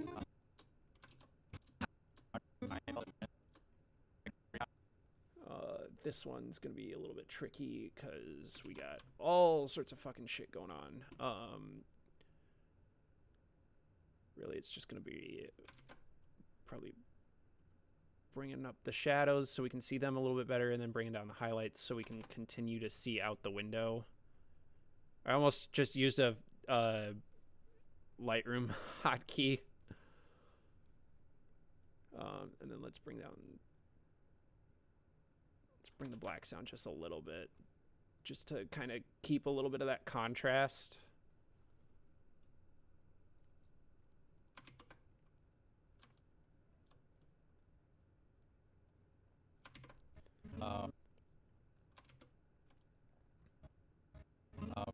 Actually, that one looks fine. That also looks fine. I must have just had my exposure goofed on this one clip then, because now it looks like it's in line with everything else. I accept with the windows. I mean, we can... Yeah, let's pull the highlights down on these just a little bit. Excuse me. Oh my god, are you fucking kidding me? Yeah, here's a prime example of why I find Premiere really annoying. So this is supposed to adjust in real time while you adjust, your exposure settings, and it's not. It's just standing still. Like little bugs like this that just add up and drastically just destroy my workflow see, and now it's fine. Like it's stuff like that is why I want to get away from Premiere, because in Resolve it just works.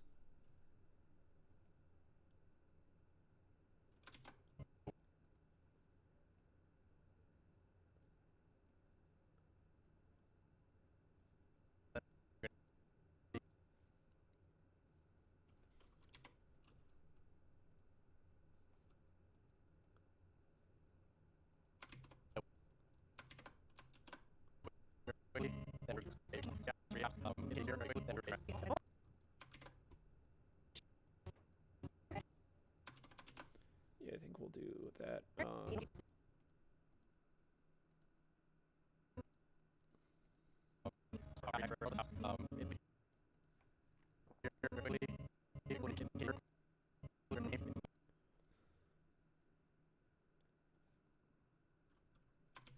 Actually, no,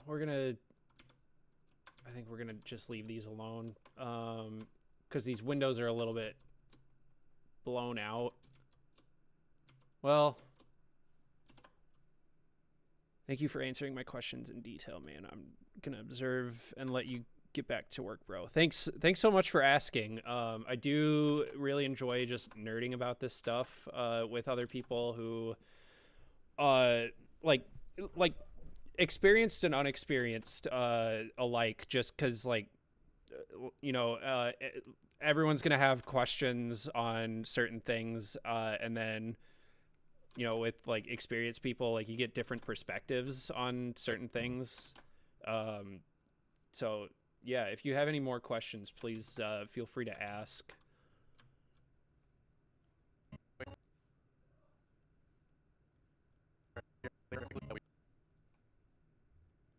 pretty much what I'm trying to do here is, so there's a point definitely right here, as you can see right about here, is it's clipped. So any further down I bring the highlights, it's just going to result in taking white to gray. But I love to maintain detail outside the windows, and right about here, like, it's not clipping super hard necessarily. It's like just barely pushing it, so we can maintain a little bit of that detail outside the windows.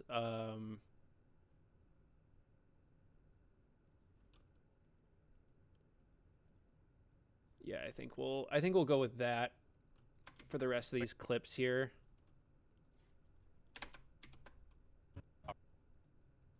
Because there's not a whole lot about what I can do outside this door here, because it, you know, I'm exposed for the interior, but excuse me. Maintaining detail outside these windows, I really like to do if I can.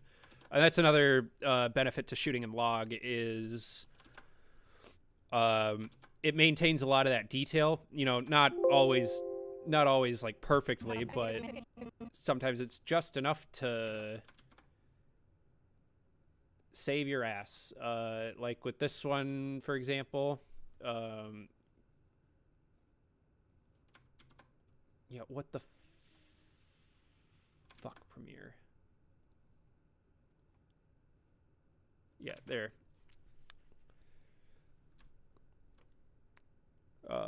So yeah, as you can see, I kind of overexposed it a little bit unintentionally, I think. So we're gonna try and match this. I think, yeah, these were sitting at about 60 on this line, so we're gonna try and match it to that.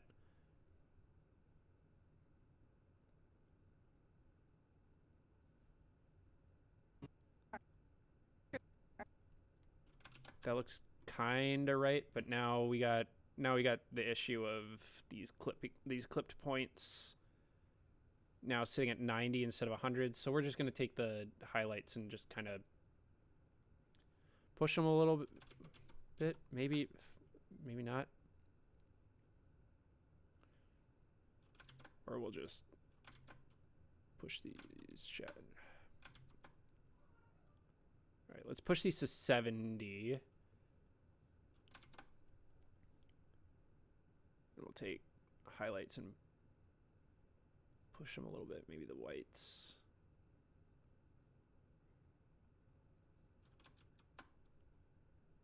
The shadows we'll bring down a little bit.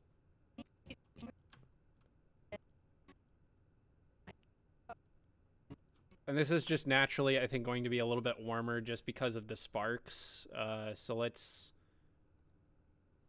see what we can do to fix that just a little bit, which that came out just a touch too warm.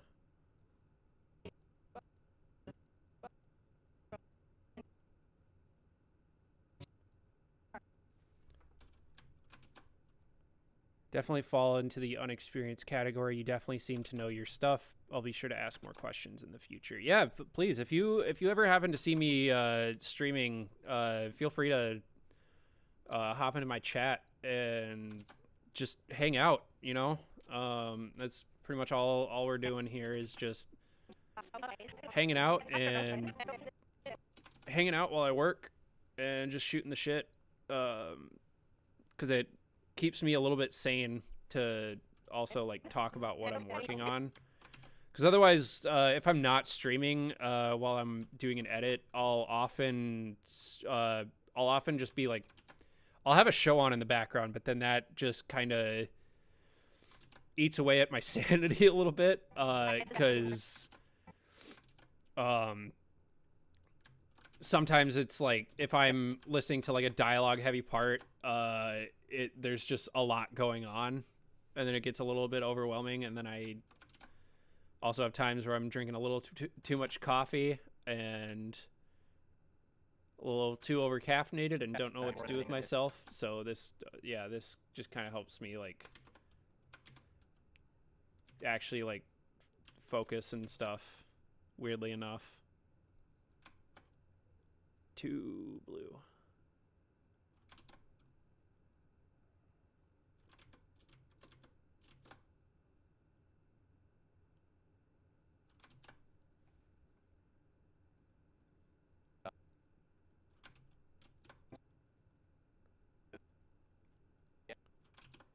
Yeah, we all start from somewhere, man. We, I would not consider myself an expert by any means. How often do you stream? I'm trying to stream a little bit more often now.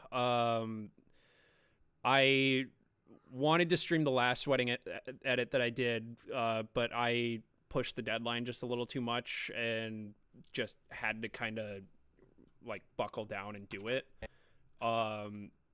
But I think I'm probably going to try and stream at least once a week. We'll see. I don't have like an official schedule or anything at the moment. It's just whenever I am sitting down to edit this is usually when I'll go live. I do have a music video that I am working on, but I need to confirm that that's something that I can like showcase while editing. Because I know the band's trying to work with a label, so I need to make sure that like I'm in the clear with them, that I can actually stream that, and not like get them in trouble or anything.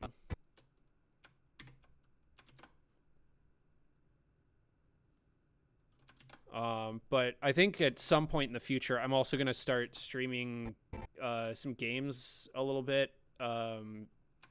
just for, additional hangs. I think it'd be fun to do like a Dark Souls or an Elden Ring stream because I absolutely love those games. I've also been playing through Assassin's Creed Odyssey quite a bit, and that's been a really fun game, in my opinion. I just stopped for a little bit because it sometimes I'd have like play sessions where it went for a little too long, but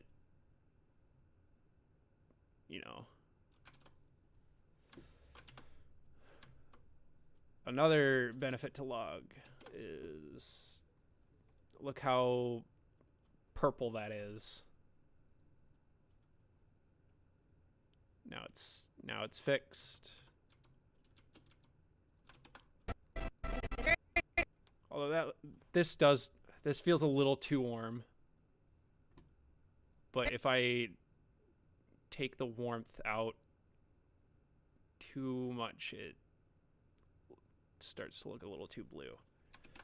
Especially in the skin, which, yeah, the skin still looks really purple in this, so I might have to fix these couple clips independently from the rest of the grade. I don't know yet. We'll see.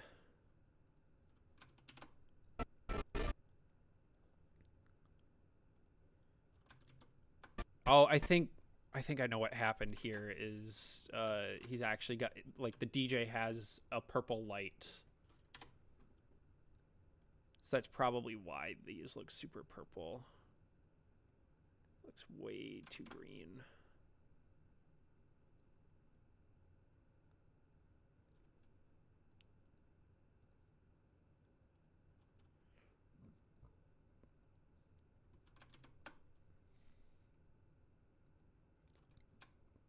Yeah, this is all, like, at this point now it's just a balancing act, but I'd rather, again, it's the flexibility of log. I would rather like get my white balance close enough on the shoot, and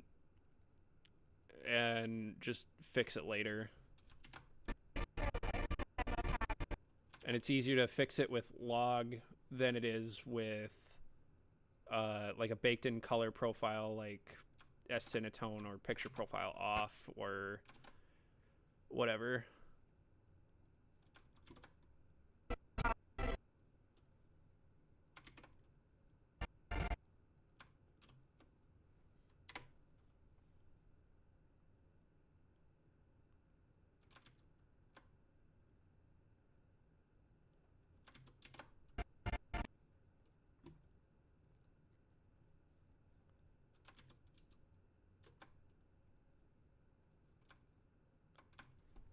Oh, I fucked myself with that light because I definitely had that light at 5600 Kelvin, and these interior lights are very warm. I might just leave it alone, to be perfectly honest with ya.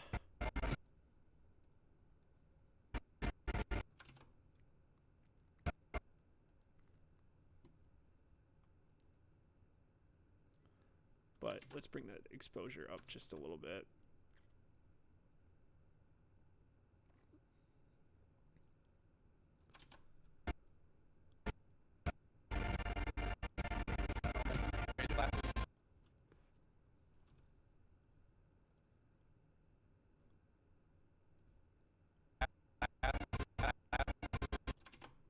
That looks good. And then this exposure needs to come up quite a bit because I done goofed. Don't always trust your multimetering on your camera, because sometimes it will say like, oh, +2 and it's overexposed, but then it's like only parts of the image are overexposed, and then the important parts are not properly exposed, like this, for example. So then you got to fix it. Hashtag fix it in post. Oh, and then we'll just take that there. No, we'll leave that one alone. All right. Now we're through the entire film. So now we can get to color grading, which I'm going to do this on a separate adjustment layer here. Oh, actually, no, fuck it. Before we get into the grade, let's find these clips here and kind of fix these skin tones a little bit. So what we're going to do is we're going to use the HSL secondary panel, and we're going to take one of these color pickers, and we're going to just click on skin. And we're going to use this this vector scope here.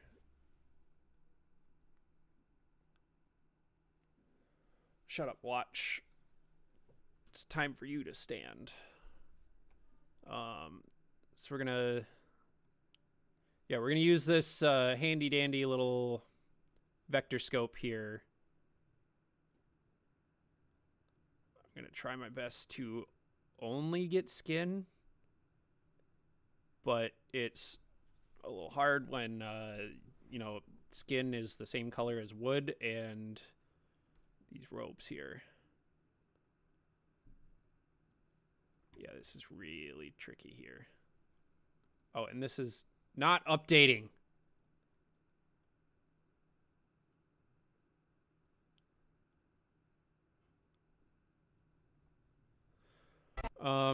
Actually, what we're going to do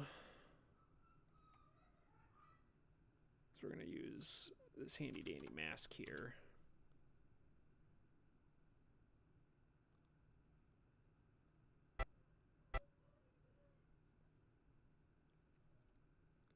Is there a way to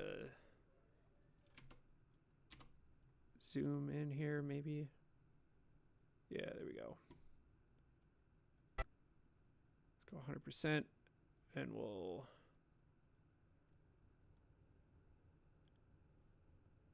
use this mask to just kind of isolate the skin. I don't like that I can't use the scroll wheel on here to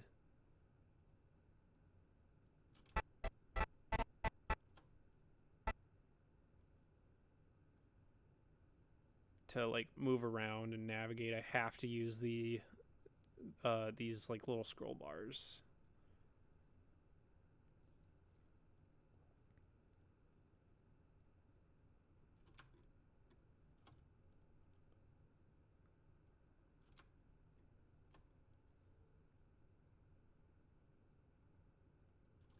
Oh crap, I went through all that effort with the mask only to realize that it was only on the one effect.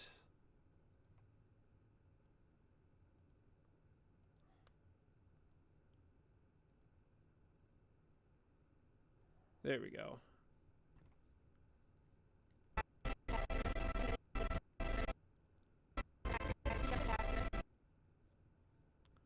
So now, hopefully,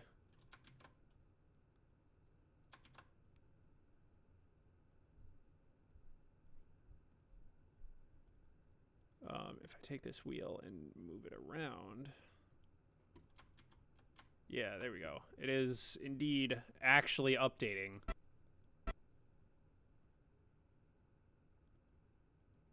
All right, and then we're gonna mute these layers underneath. So that way we only have this in the frame. We only have skin in the frame.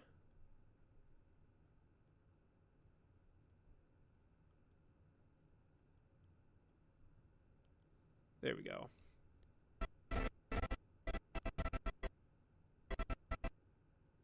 What we want to do is make sure that it's on this line here, which if you look, it's kind of pushing towards like red and magenta. So we're going to take this wheel here. We're going to be kind of subtle about it. We're not going to push it way out here because then it gets way too saturated. But what we're going to do is just gently push it closer, like towards this yellow, like yellow orangish kind of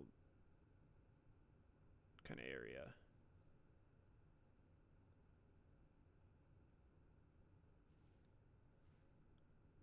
So there's before and there's after, and that is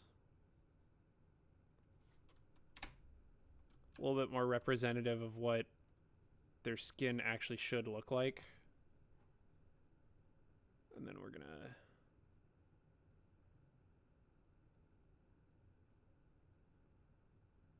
this is tricky because everything in here is a warm tone.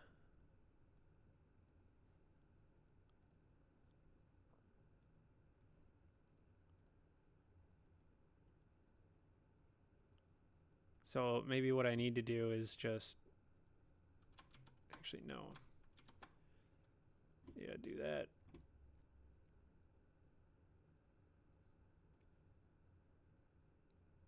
Oh.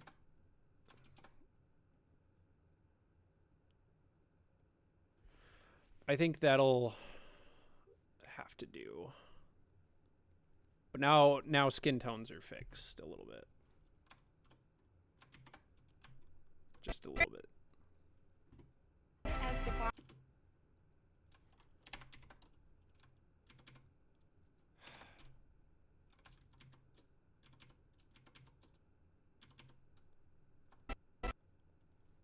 No, actually, fuck. Yeah, we're just gonna have to. I don't know. I think I'm just gonna leave it, even after all that work. But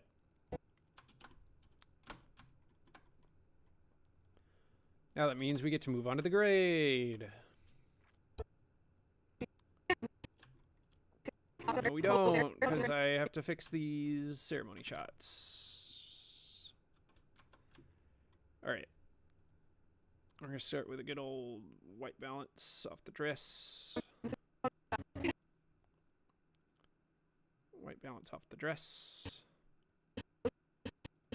Oh, that's very bluish green. What was the issue there? Specifically, with the with are you talking about with the with those dancers or with the ceremony here?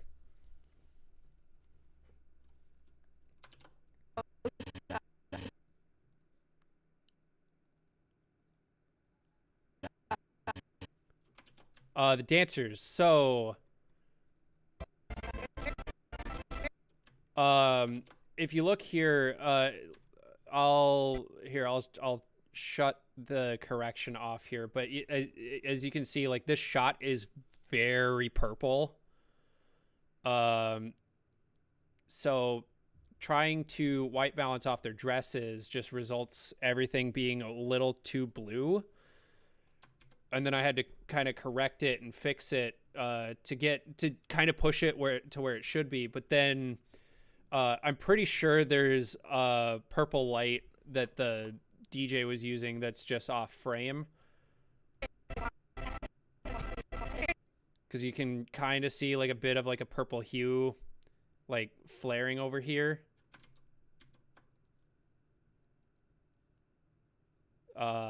And that's spilling on to the dancers. And I wanted to fix that before I go into the grade.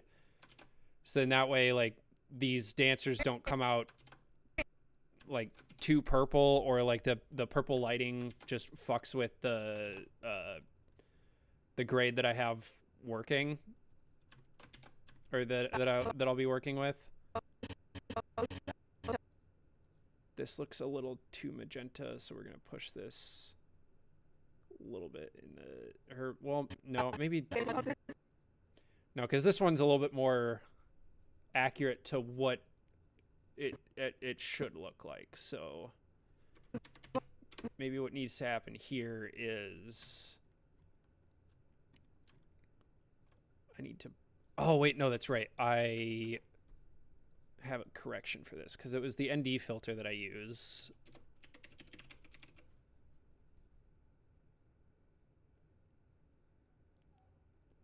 I need to find a settings image that I sent to a couple that I worked with, that I second shot for, I should say. So we're gonna use this we're gonna kind of use this as a baseline for corrections. I think that says minus 47.8. Then minus 70.4.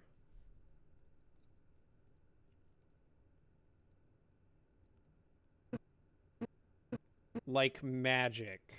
You see that? We go from that as the primary look to that on the second camera. And now they're very similar.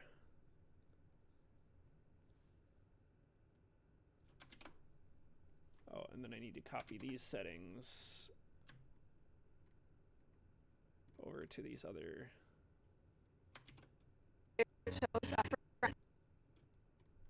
angles here.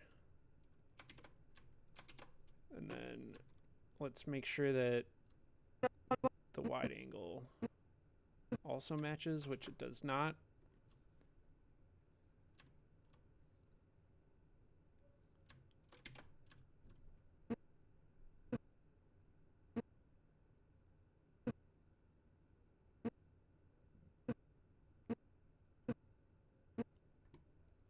So I think the shadows and the blacks are going to have to come down just a little bit to kind of match the contrast. And actually, I think that does quite a bit to match it pretty well.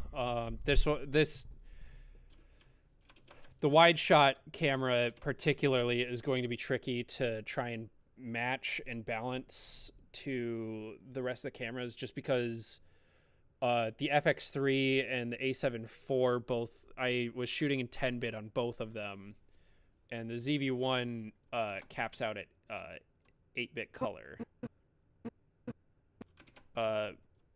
And probably for good reason, because that battery sucks.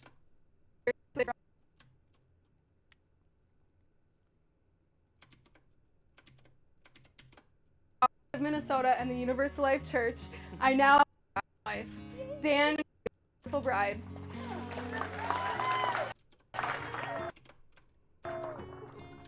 Alrighty. I think from here we're good to actually finally start doing the grade. I'm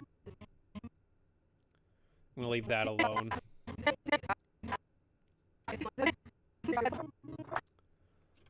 Alright, so let's base our grade off of this frame here is what we're going to do. I think for starters, we're going to look at some LUTs that I have. Some of these wedding LUTs that I got for free from, I think it was Fix the Photo. Let me double check.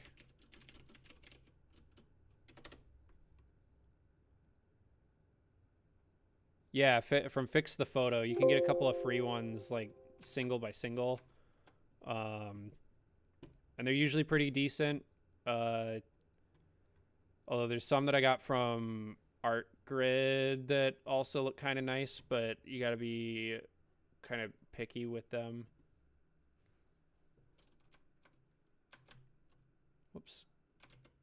Yeah, I don't want this to be in black and white. We're going to do, so we're going to keep looking. Hey, explain what, Lily, and can you please put it in chats if applicable?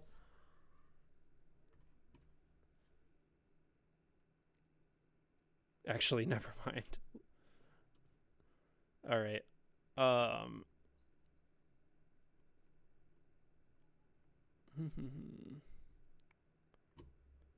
we're not going to use that black and white silver dry. That was the one I already tried. Let's see what Blue Valentine looks like. Oh, that's way too dark. Drive. Drive looks kind of nice. At least in this frame anyway.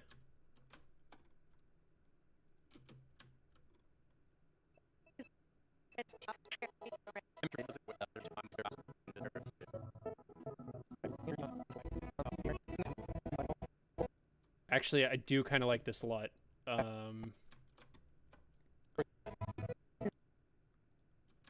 Some of these colors are a little muted, especially on the skin tones, which bugs me a little bit, but I wonder if maybe we could fix some of that. Yeah, like on clips like this, it looks great. On this one, I think it's just there was a flare coming off the sun, hit my lens just right, so like these greens look a little too like bluish. Not me just wanting to create in order to send shit.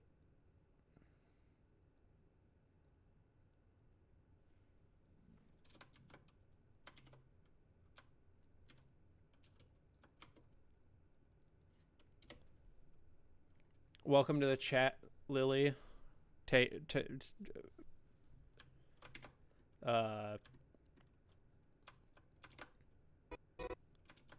Sorry, I just doxed you.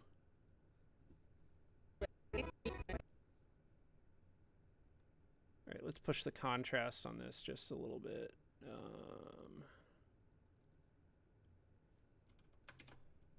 Let's was what I was curious about, but I Googled it instead. All right, I'll still explain it on stream in case like anyone comes back to watch this VOD. But a LUT stands for lookup table. And effectively what it does is it takes it's just a complex mathematical equation that it'll look at one pixel's color value and change it to another different color value, and it's basically just a color preset, like in Lightroom. For any photographers who are in here and wondering how the hell you color grade and how the hell you color grade video.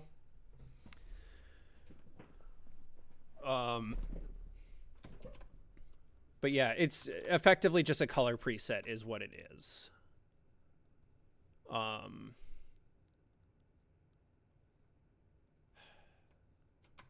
I'm almost, well, all right. I'm gonna explore some other LUTs that I have and come back to this one. I kind of like the Drive one though.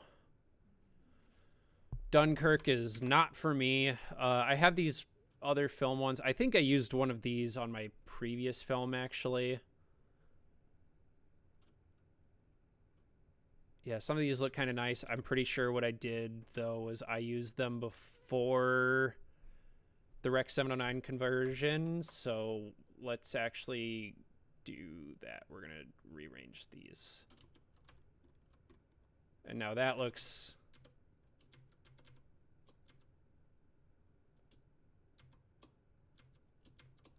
awful. But... yeah, so let's play around here. And this is part of why I like Resolve more than I like Premiere, because you can do like film emulation LUTs before your Rec 709 conversion. And in Premiere you have to kind of have to like get a little wonky with it, because it looks at like these layers in a hierarchy and you can't change them. So you have to either do it on multiple adjustment layers or multiple instances of Lumetri. And it's just incredibly annoying to deal with. Let's see, film three I like. I think this film 4 preset kind of fits their vibe a little bit. Either one, I'm definitely gonna have to dial down the intensity on this a little bit, but I am kind of liking how this one looks. But we're gonna keep looking here.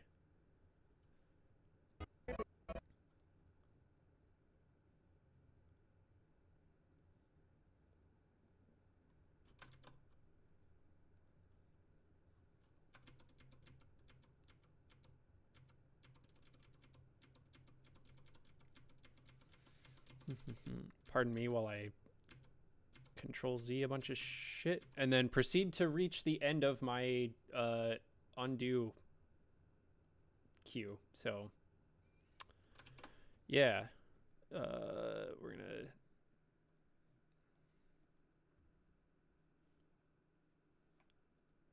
whoops.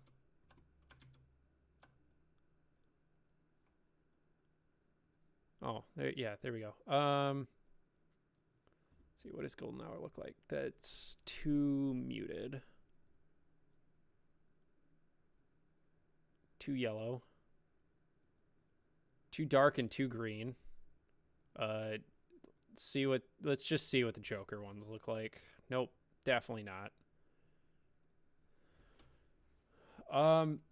I usually really like this Kodak 2383. This is the film emulation of like what most like Hollywood films are, like the film stock that Hollywood films are shot on. But it is kind of intense. So let's maybe dial it back just a little bit.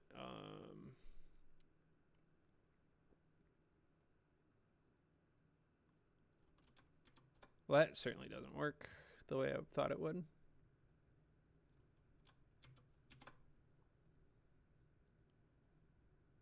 Let's try a few of these other ones. Mad Max is wild looking.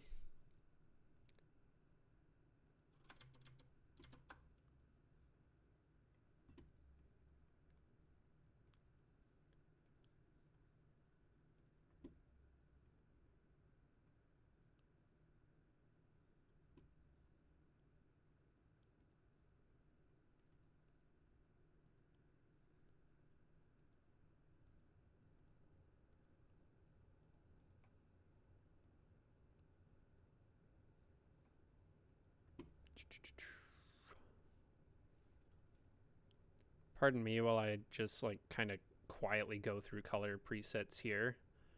Welcome any and all new current viewers. Right now we're just going through color presets and figuring out what kind of look I want the film to be at. We are finished with the cut. We went through and did reframing for every individual clip and did color correction, and now we're working on the grade.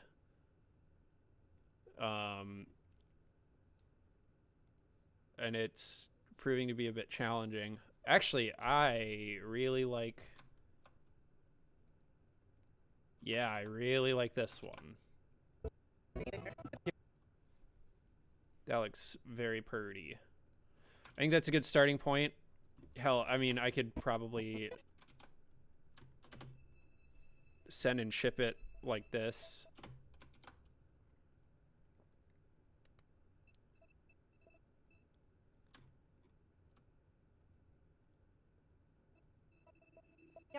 Kind of random wish for.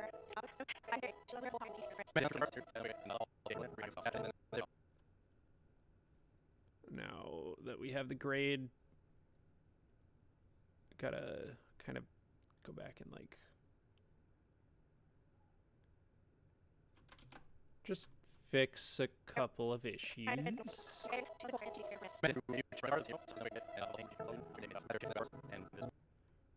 I'm currently toying with the idea of whether or not I want to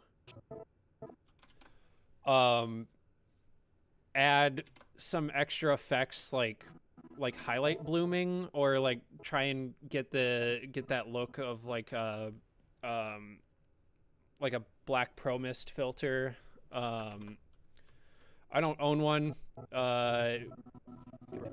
because I've like some of the really good ones are really expensive, especially if you want to like stack them with your ND filters. And two, like if you use one of them on a shoot, you're stuck with it on your footage. So if you end up like just hating it after the shoot, sorry buddy, you're kind of stuck with it. But I know there's ways to like kind of replicate it a little bit in editing. I honestly don't know if I will do it in this one.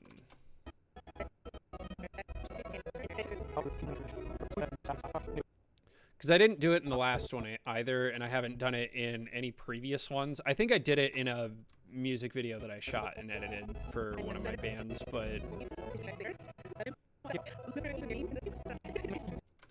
I don't know. We'll figure it out once we know that this look works across the entire video.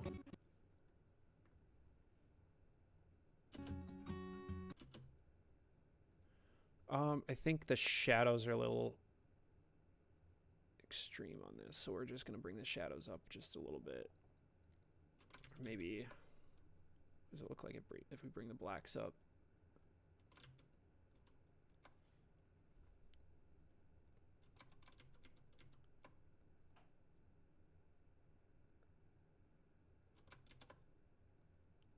Yeah, that looks fine.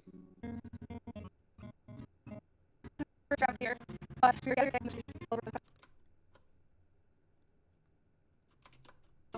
That's Ring and Dan share.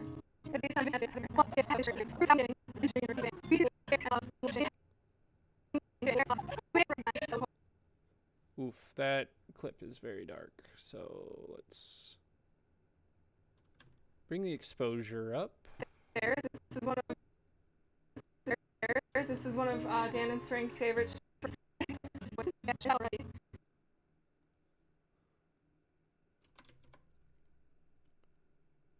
I'll lift the shadows on this clip just a little bit.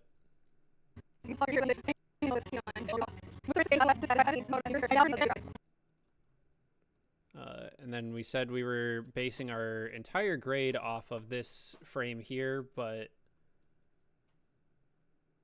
ended up going in a different direction, or picking a different frame to base the grade off of, but we're gonna...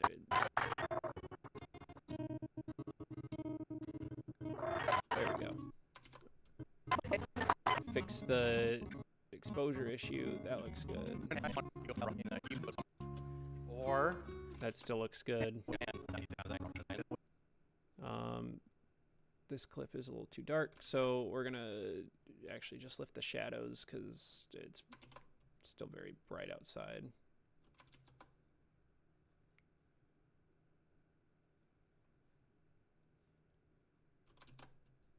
Yeah, we're gonna leave the highlights alone. I keep wanting to bring them down just to like maintain some level of detail in the windows, but I know like if I bring them down, like it's overexposed. Like it's overexposed and clipping, so there's not a lot I can do about it really. Let's lift the shadows on this bad boy here.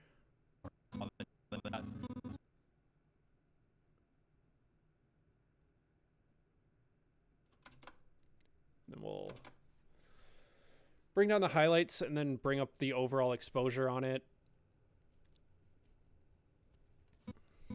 But he does. I didn't know that at the time, so my decision was really easy. I'll check this for 20 hours. Looks fine, fine.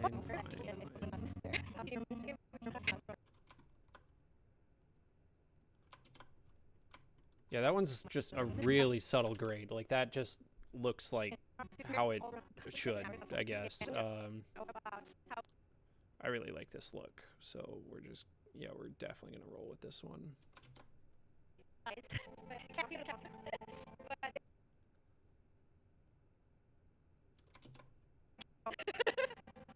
And then the joke is 10 minutes later we meet.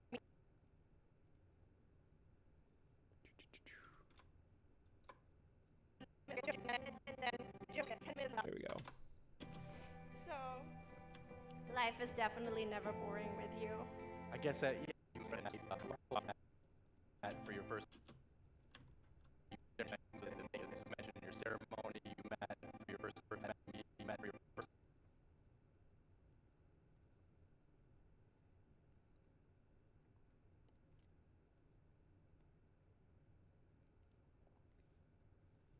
Let's lift the overall exposure on this one just a little bit.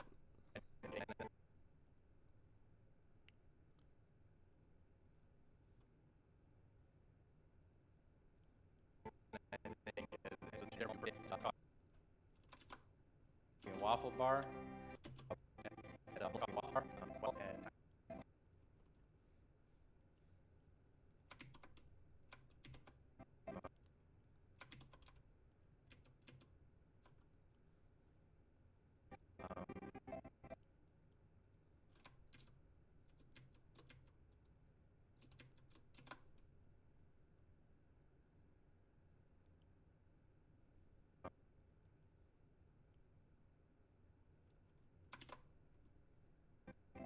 Going well, and I know Dan was at the end of the day. They're gonna set. Ooh, this one's gonna have to come up in exposure a little bit.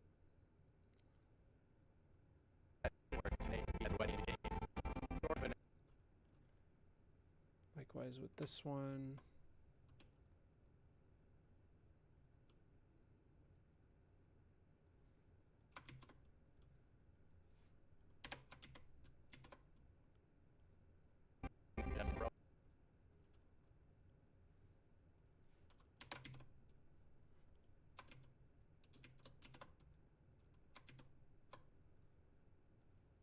Maybe this one just needs the shadows lifted just a little bit, because otherwise I'd be like over like blowing out like the shirt. Let's do the same thing on this clip. We'll just lift the shadows just a little bit.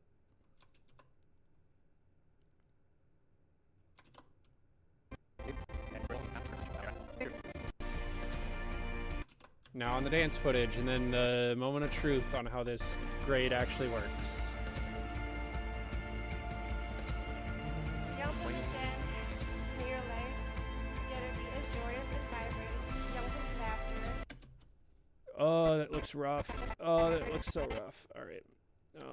So that looks fine. That looks really cool.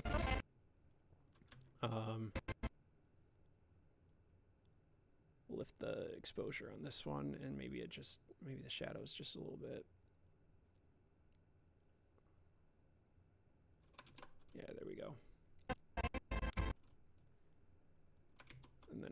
copy these settings over.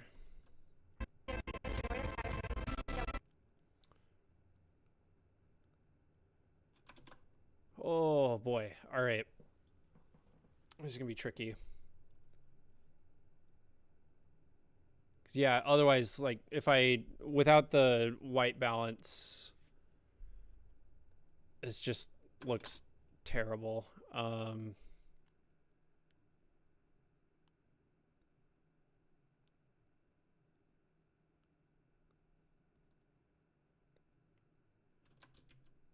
Maybe all it really needs is just taking the purple out, or taking the magenta out, because that's already a drastic improvement, and I just set the temperature back to 0, so I think really all it needs is just a little bit of green added to it. So let's try it with this one and see how that works.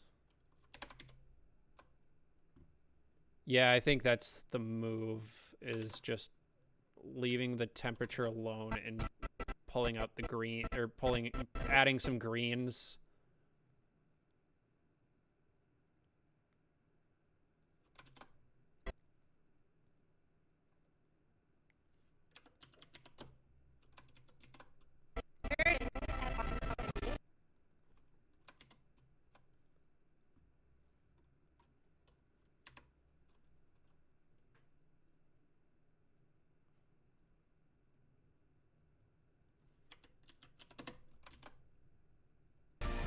Here's to a lifetime of happiness.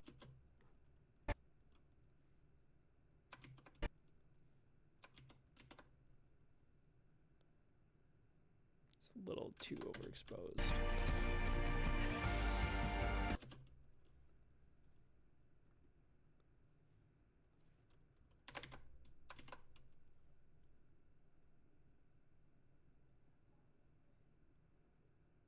This one I might want to cool down just a little bit.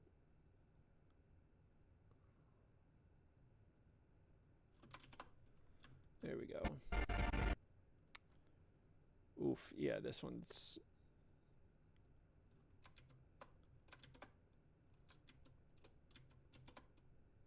I'm gonna have to white balance off there. Yeah, off that. Compensate just a little bit. Let's bring up the shadows.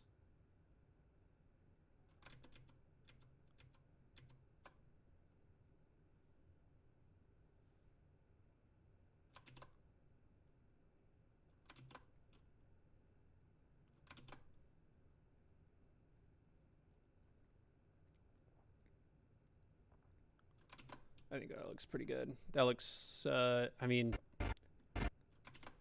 skin tones are a little warm, but no. All right, re-white balance.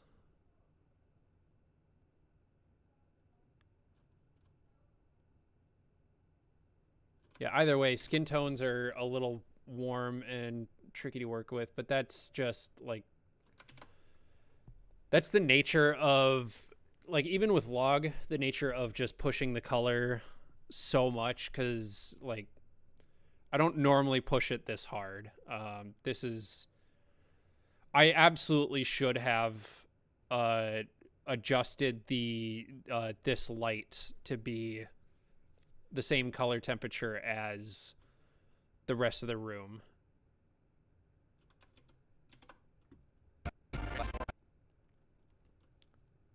All right, so we're gonna take these settings and apply them here.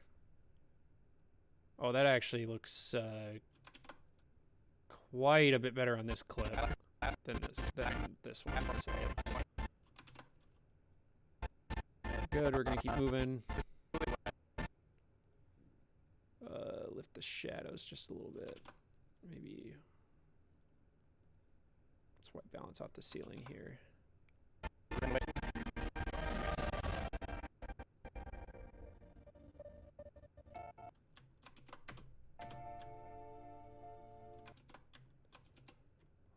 Lovely. And then the last thing we have to do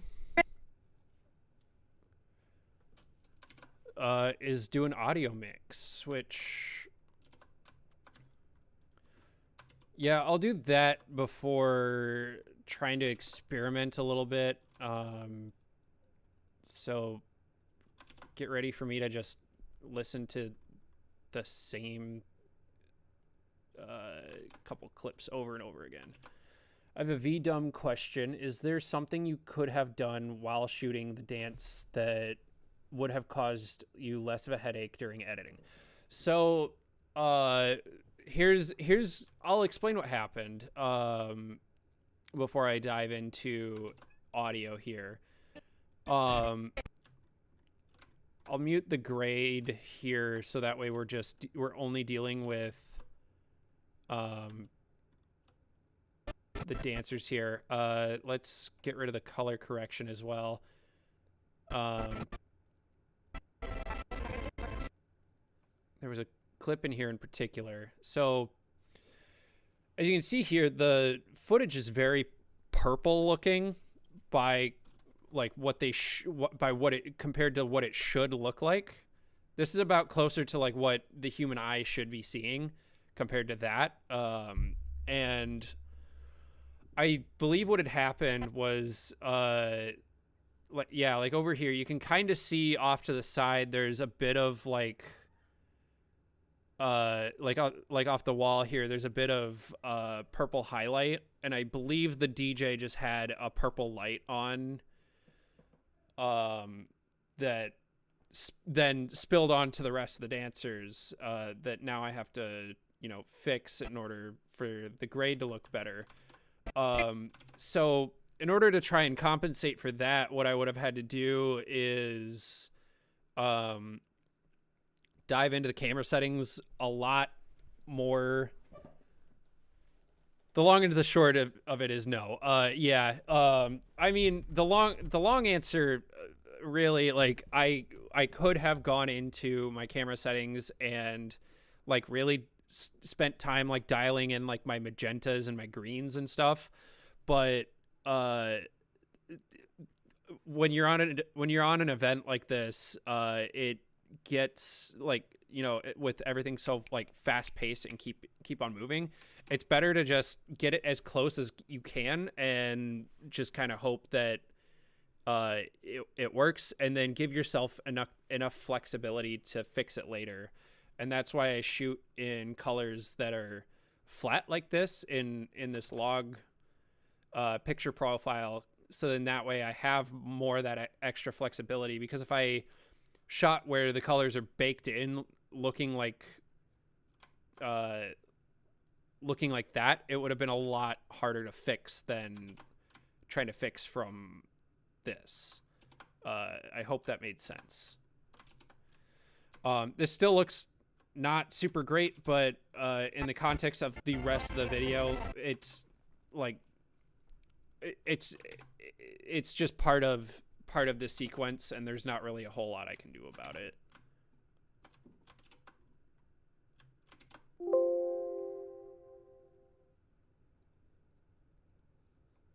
Whoops, that's not what I wanted to do. I wanted audio.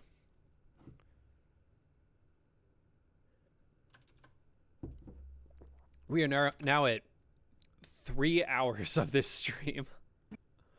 But I feel like I got a lot done for 3 hours, even though I sat here and just kind of rambled quite a bit. But now I need to actually like focus and use my ears here for a minute. I'm going to start with, whoops, sorry about that. I'm going to start. Just kind of I'm going to start here with the can't. speeches. No Dan at the time, so my decision was really easy. I took my shoes off, I plopped down on the couch next to this guy, and we watched Seinfeld and Friends and whatever else for the next 3 hours. It became pretty clear very quickly. So there's I'll try and explain what I'm doing while I'm doing this. The audio portion's a little bit trickier to explain because it's not visual. There's a lot of stuff that I just hear that I can pinpoint, and it's hard to kind of explain without like diving really, really, really deep into some of it. But I can try and explain some things.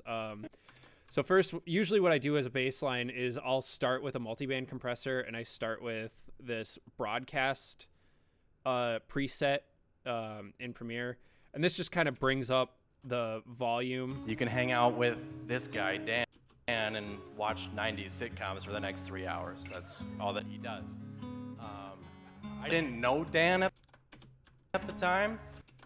So that just brings up volume. And then what I'll do is I'll go into the track that So my decision was really easy. On, I took my shoes off. I plopped down on the couch next to this. and I'll add a parametric EQ. And I'll kind of like, I'll take this third band here and I'll sweep around the sort of 1 kilohertz area until like I find a point where the dialogue and the music really start to clash and you can't hear the dialogue super great, and then that's where I cut it. So that I'll kind of go through it, and if you hear it, you'll hear it. If not, I tried my best to explain it. I'm sorry. This guy, and we watched Seinfeld and Friends and whatever else for the next 3 hours. It became pretty clear very quickly that we were going to be great friends. She also annoys me like my own sister, but she truly is my sister from another mister. Yeah. But what that cut does is cutting that in the music allows dialogue to pass through a little bit easier, because that's generally about the band where the human voice kind of lays. We just knew we were meant to be, and here we are, about 15 years later. I do hear... Go on a 10-mile run. I don't know if it's this particular mic or the board or the recorder that I use, or a combination of the three, but there's quite a bit of like sibilance in this microphone that gets brought in. So I'm going to try and kind of clean that up a little bit. In a humid Minnesota summer, and I'm just going to use a parametric EQ for that as well. Because it makes it easier to just find what I'm looking for. I also always start with a high pass filter, and I usually cut around like 80 hertz is about a good spot. Cause usually like with the voice, there's a lot of information in there that you really don't need. And that just kind of clashes with like the low end of the music sometimes. you can hang out with this guy, Dan, and watch 90s sitcoms for the next 3 hours. That's all that he does. I didn't know Dan at the time, so my decision was really... Kind of what I'm listening for is the sibilance in certain sounds, like sibilance. The word sibilance has a lot of sibilance in it. So I'm kind of listening for that and listening to where it sounds very harsh, and then sweeping around it, and then just kind of, and then I'm just going to... Easy. I took my shoes off. I plopped down on the Just going to dip it down. couch next to this guy. You can hang out with this guy, Dan, and watch 90s sitcoms for the next 3 hours. That's all that he does. And I'm actually going to grab another multiband compressor.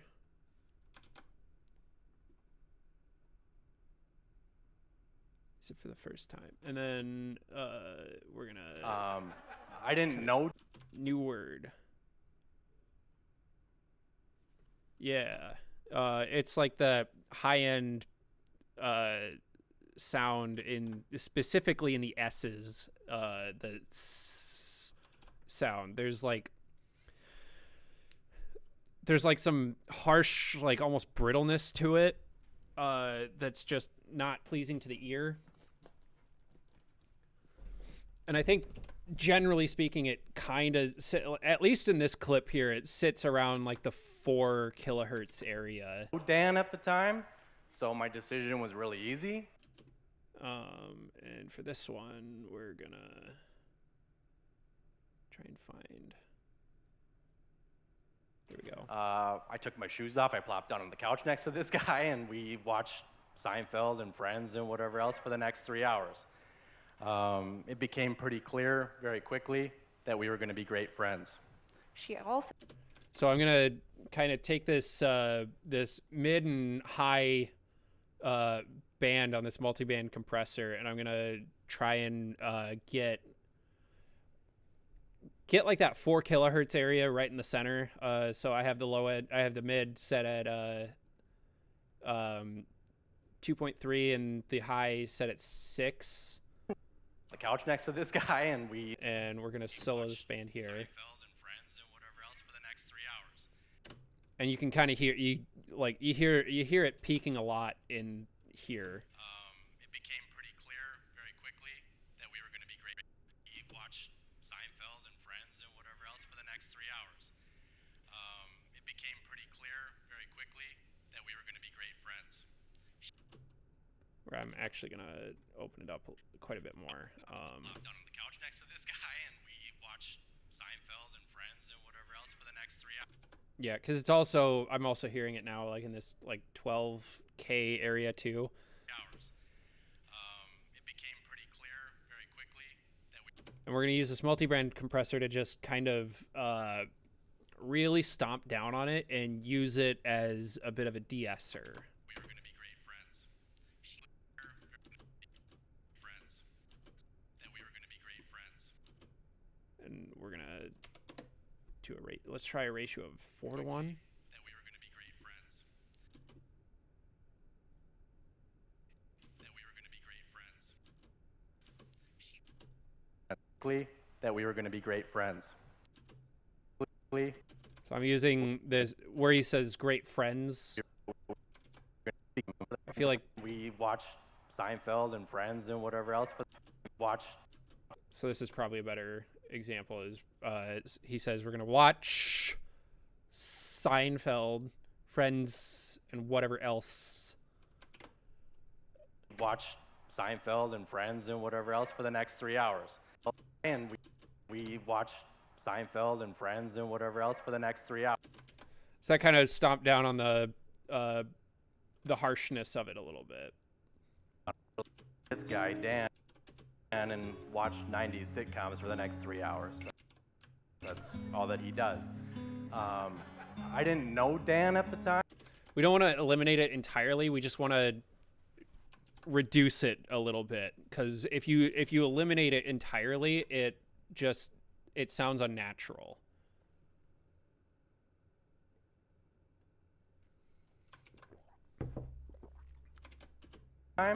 So my decision was really easy. I took my shoes off. I plopped down on the couch next to this guy, and So I looked it up. I realized exactly what you meant. Yeah. So let's use, and then we'll take, we're gonna use a hard limiter here. Show me exactly what it would be like gone entirely. Yeah, so we watched Seinfeld and Friends and whatever else for the next 3 hours. if it were gone entirely,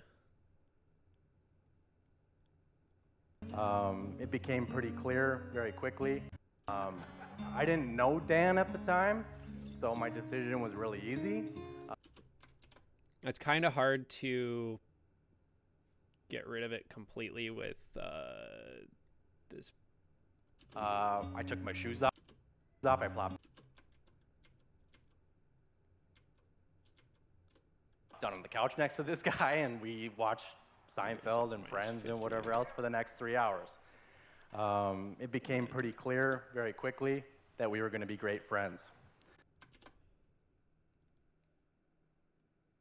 So let's take this, and then we'll grab this bad boy. And I plopped down on the couch next to this guy, and we watched Seinfeld and Friends and whatever else for the next 3 hours. It became pretty clear very quickly that we were going to be great friends.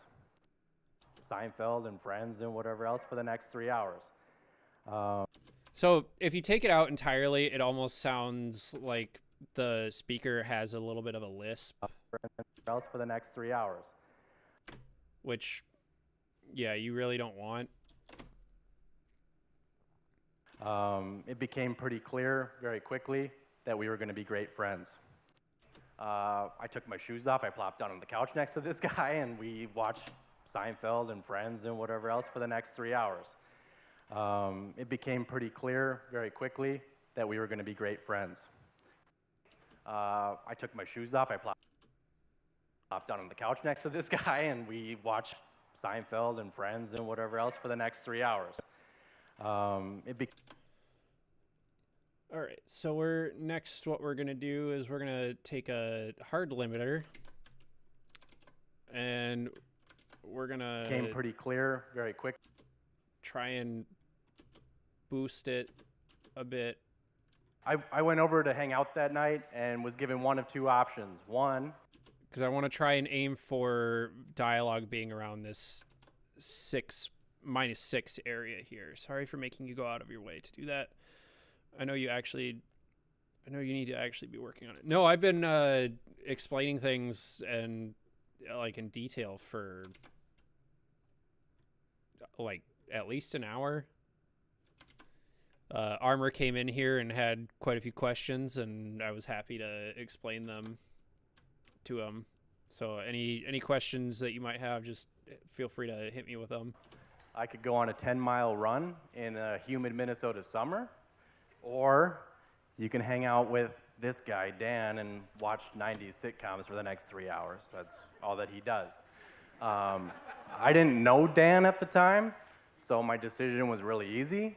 I took my shoes off, I plopped down on the couch next to this guy, and we watched Seinfeld and Friends and whatever else for the next 3 hours.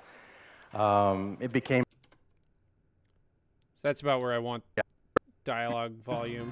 I could go on a 10-mile run in a humid Minnesota summer, or you can hang out with this guy, Dan, and watch 90s sitcoms for the next 3 hours. That's all that he does. I didn't know Dan at the time, so my decision was really easy. I took my shoes off, I plopped down on the couch next to this guy, and we watched Seinfeld and Friends and whatever else for the next 3 hours. We were going to be great And then let's double check that all these friends. settings and adjustments also work She on also her voice. annoys me like my own sister, but she truly is my sister from another mister. Yeah, we just knew we were meant to be, and here we are, about 15 years later, all grown up. We spend hours on the phone, and Dan has a running joke about how we say 1,000 goodbyes. But he counts, he literally counts. But it doesn't bother us, we keep going. And then the joke is, 10 minutes later we meet up and we still have things to talk about. So, life is definitely never boring with you. Actually, no, let's aim. I kind of want this to, let's try to aim for these peaks to be at about, let's say -3 decibels. But really, so we want to aim for dialogue to be in between -6 and -12. If it goes a little above, that's fine. That's, that's pretty normal. I just don't want it to go like getting really close to 0. I guess that, yeah, after you guys met, there was some back and forth, and I think as with...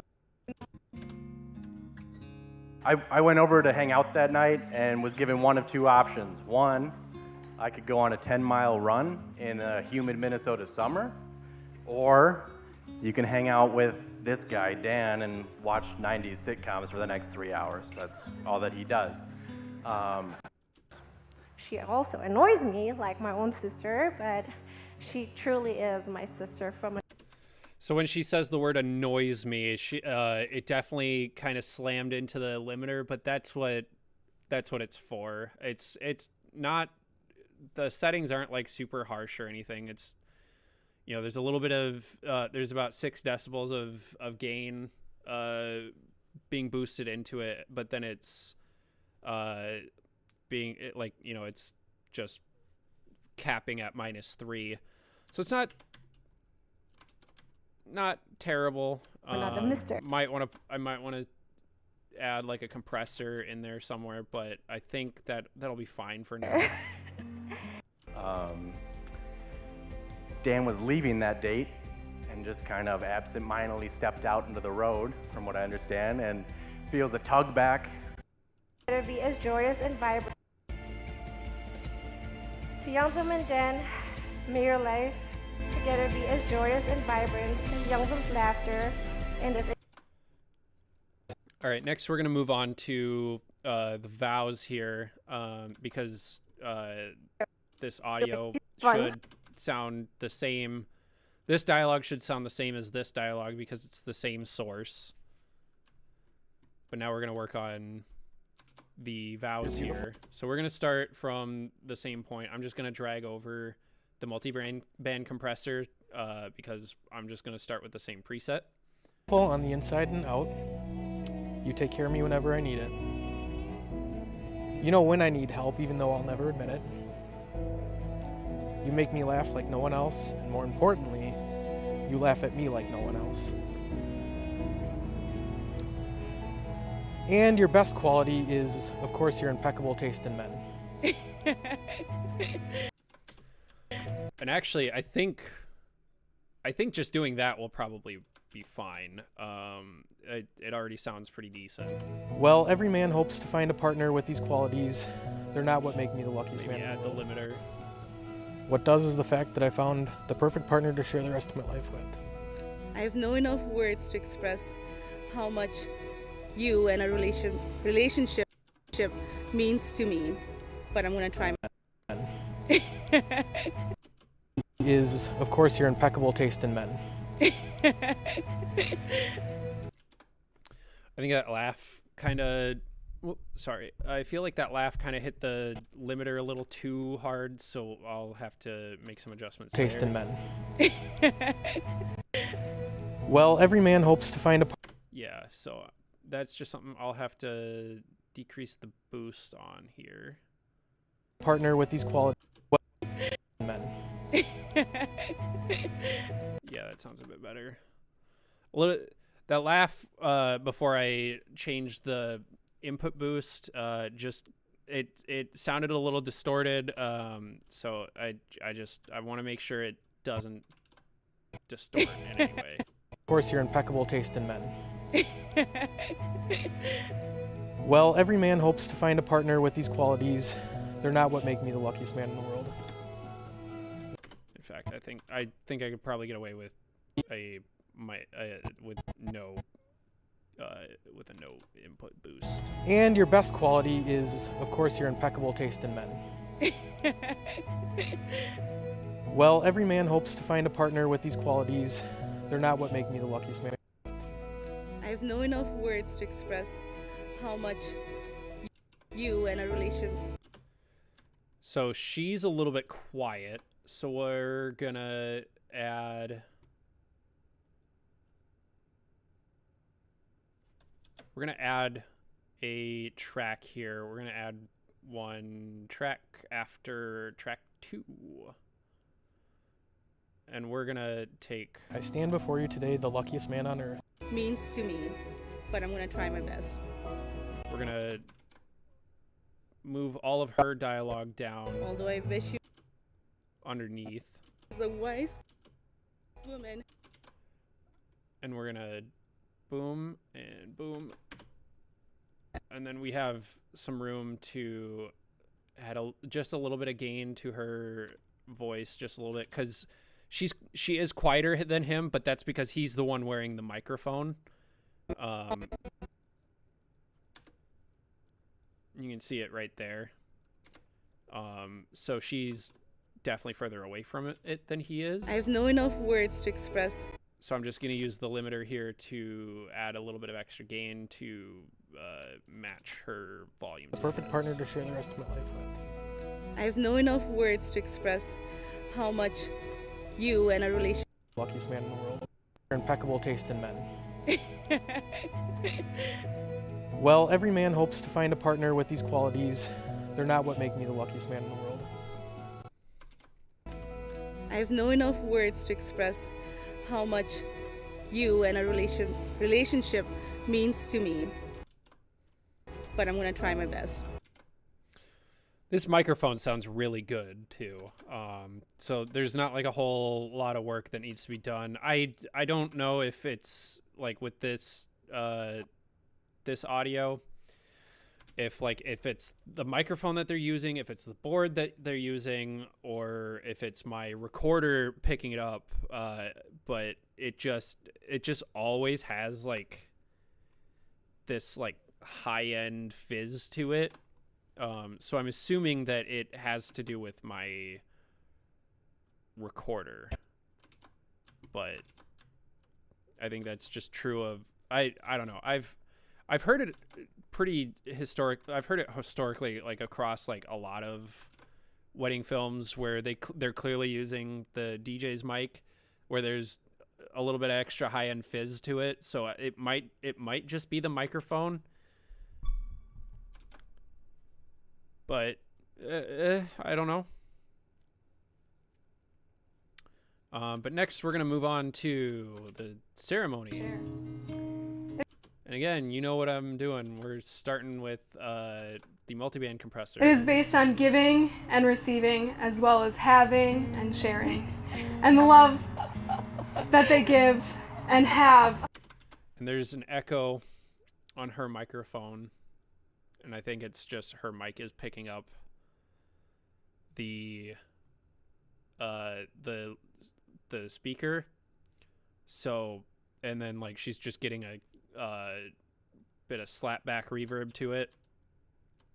So maybe I might want to just pull the audio from the DJ board, but let's see.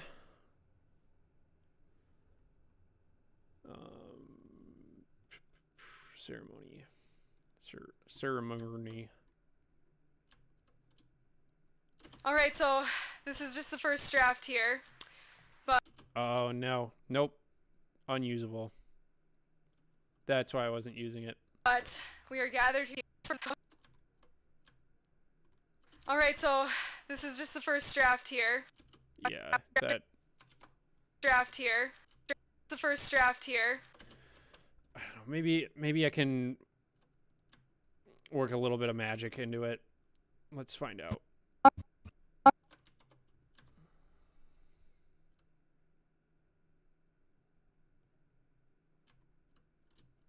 From those first date jitters at the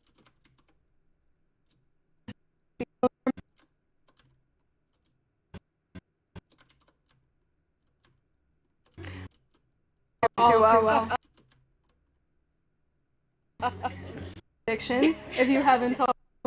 From those first date jitters at the local black coffee and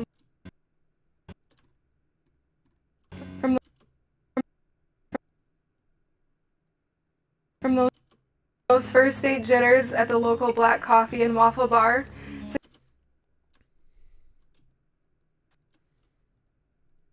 First kiss. Let's go.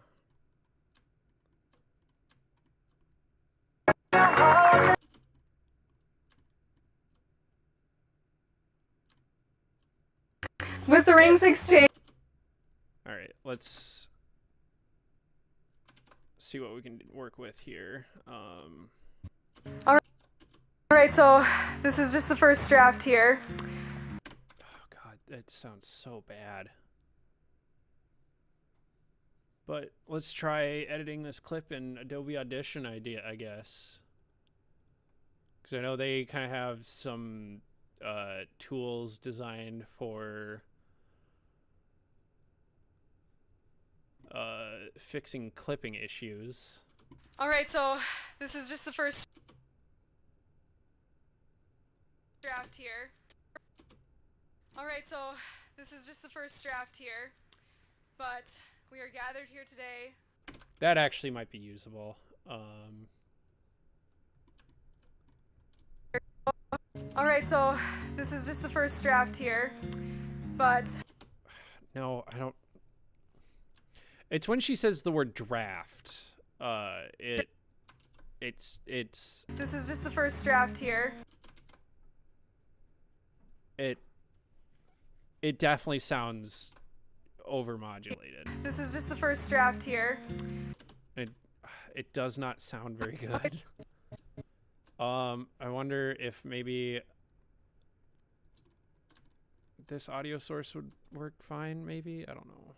All right, so this is just the first draft here, but we are gathered here today. That almost sounds better, and I'd almost rather use that.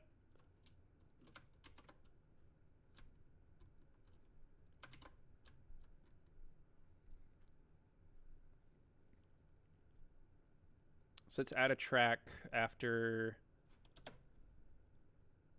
track 4. We'll bring these up here.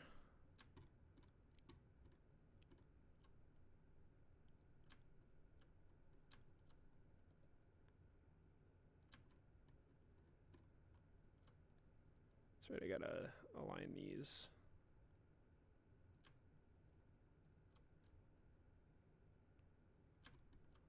That'll do, and then this one.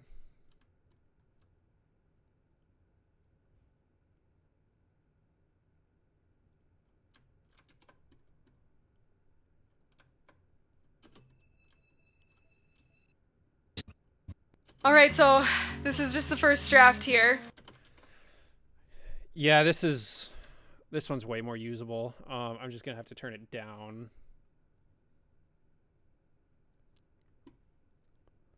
No echo, and then it's there's no like overmodulation or anything. But we are gathered here today on this special occasion to celebrate the special love that Sering and Dan share. I'm gonna have to do the same trick of multiband compressor and using it as a de-esser. It is based on giving and receiving, as well as having and sharing. And the love that they give and have is shared and received. And through this having and giving and sharing and receiving, and actually, this one might be there. No, there is a little bit of overmodulation, but I feel like this might be easily fixed with the declipper in Audition. Two can share. All right, so this is just the first draft here, but we are gathered here today on this special occasion to celebrate the special love that Sering and Dan share. It is based on giving and receiving, as well as having and sharing. And the love those first date jitters at the local black coffee.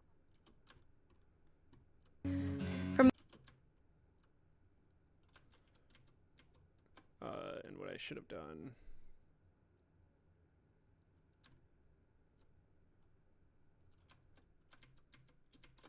Yeah, let's drag this. Whoop, let's drag this out so that way I have some wiggle room to work with here.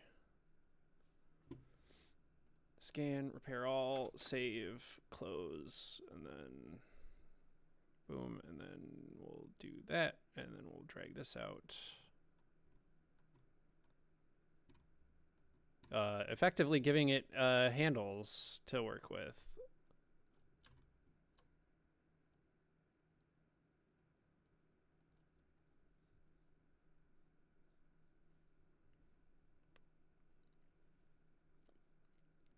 Edit an Audition. Scan, repair all, save, close.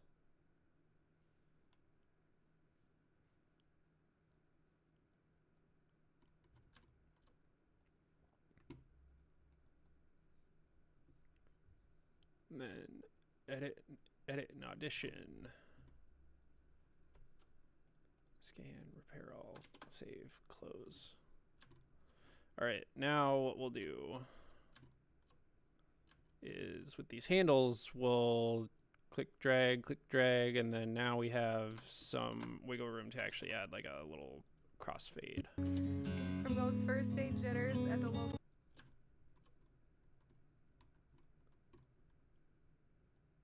Drag this back, and then add a crossfade. To be said by the power vested And you may kiss your beautiful bride. All right. And then go to editing because I had a little trick to avoid copyright issues.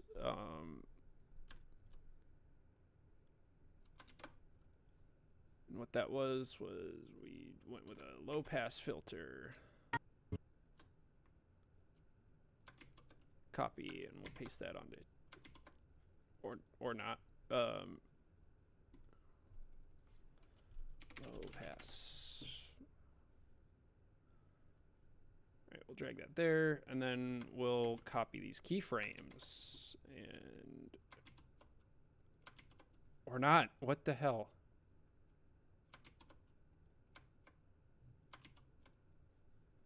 Fun. All right. Well, then copy and paste the values in the same spot.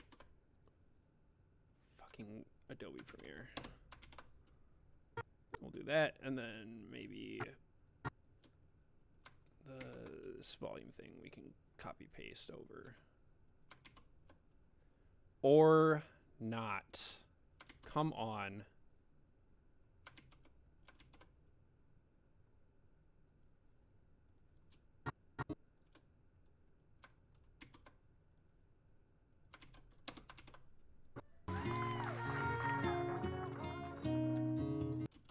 Beautiful bride.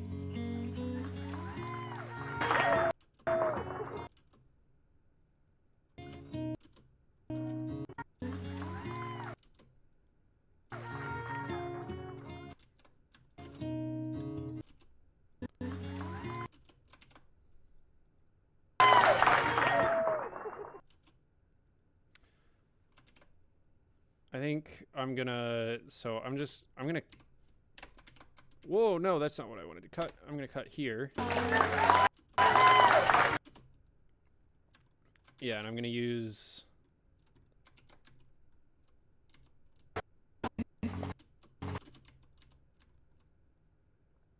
so I'm purely gonna use audio from, like, I'm purely gonna use like the claps from this, from her microphone. We're gonna fade this in, and then we're gonna fade this one out. Beautiful bride.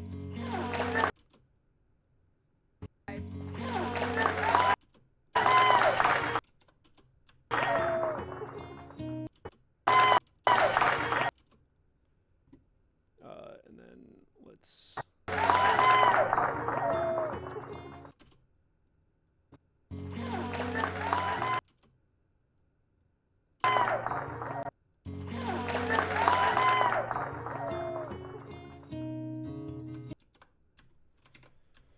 And you know what? Maybe we'll add a little bit of reverb. Why don't we?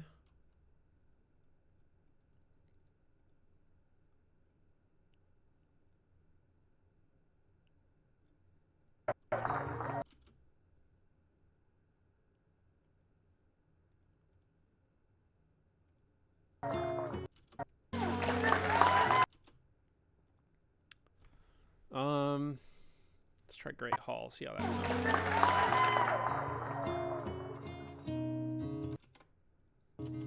Now pronounce you husband and wife. Dan, you may kiss your beautiful bride.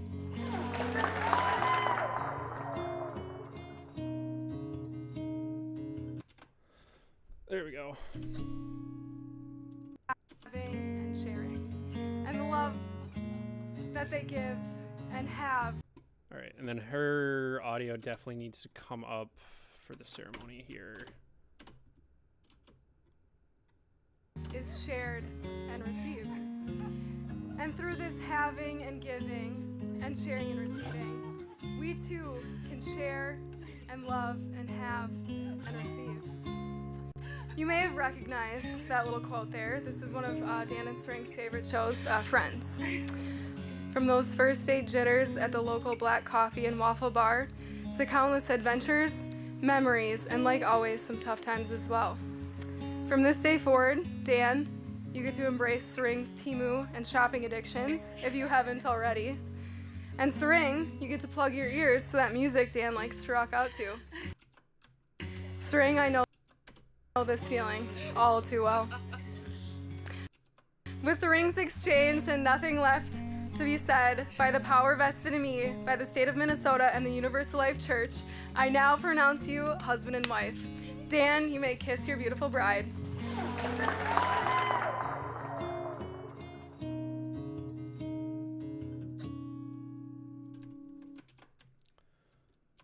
All right.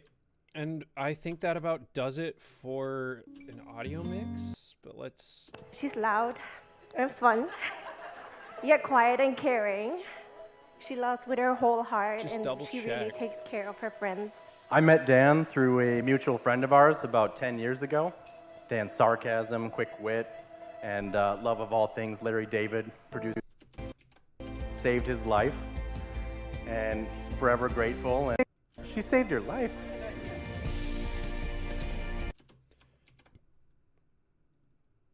So I think what I'll do, instead of having this fader down for the entirety of it, what I'll do instead is I'm just going to manually lay down keyframes for each song. Sarcasm, quick wit, and love of all things Larry David produced television reminded me of myself. We sat there chatting for the next few hours, and yeah, it was just very clear that we were in for a long friendship.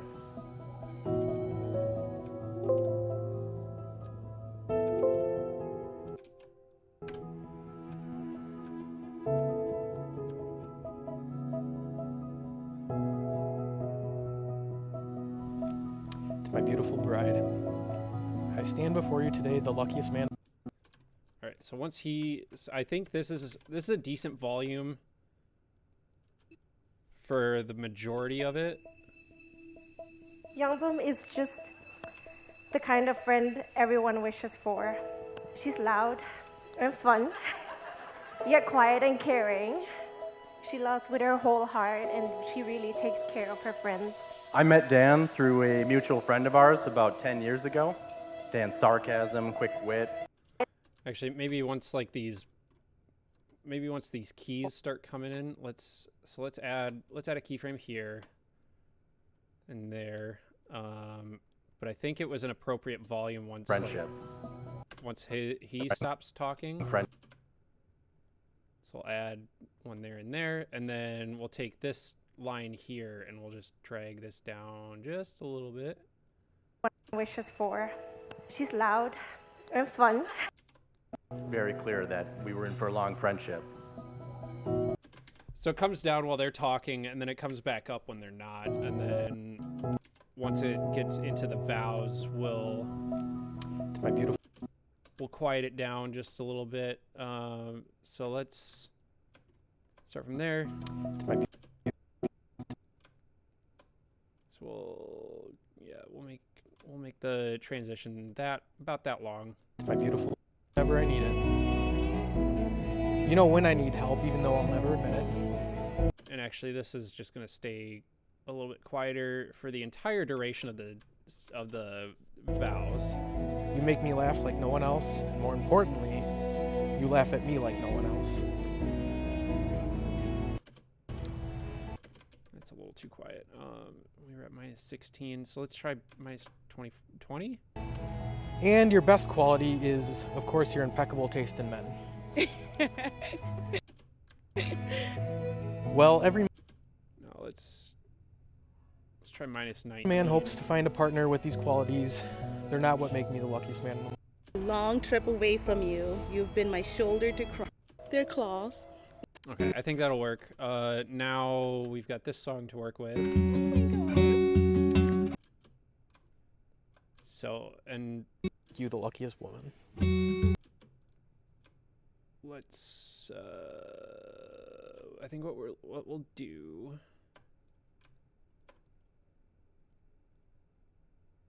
we'll start with this point here, and we'll drag this down to about -13, -12-ish.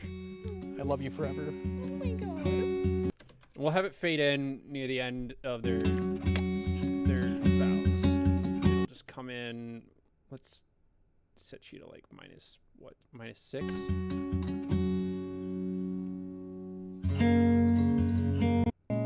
All right, so. And then once the ceremony comes in, we'll bring it down again. But once the first kiss happens, Beautiful bride. we'll have it come back up.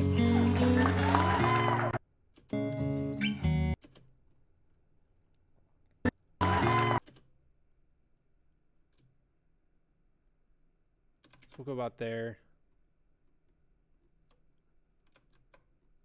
And then this will stay about this loud I went over to hang out that night and was given one of two. until the speeches come back in. So we'll do that and that. I went over to hang out. About 15 years later.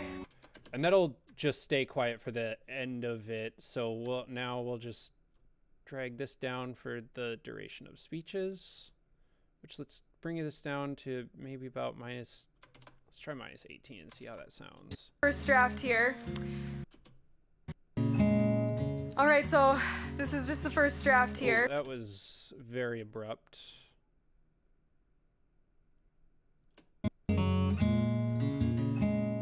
All right, so That's this is better. just the first. And even maybe dragging this over here.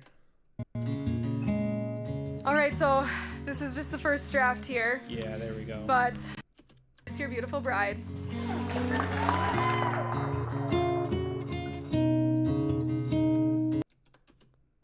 I went over to hang out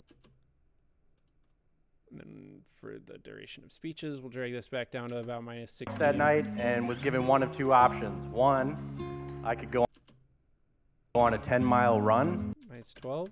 in a humid Minnesota summer, or you can hang out with. How we say 1,000 goodbyes. All right, and then next with the song, we'll come in about -12. I don't know if their wedding became sort of. No? And then for this No? swell, I think what we'll do, point here, we'll bring this up to about -6, I think. No? She saved your life.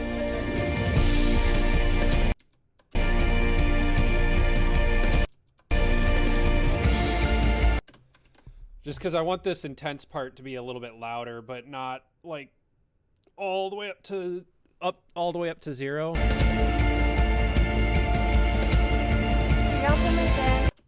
But then once the speeches start coming back, we'll bring it back down.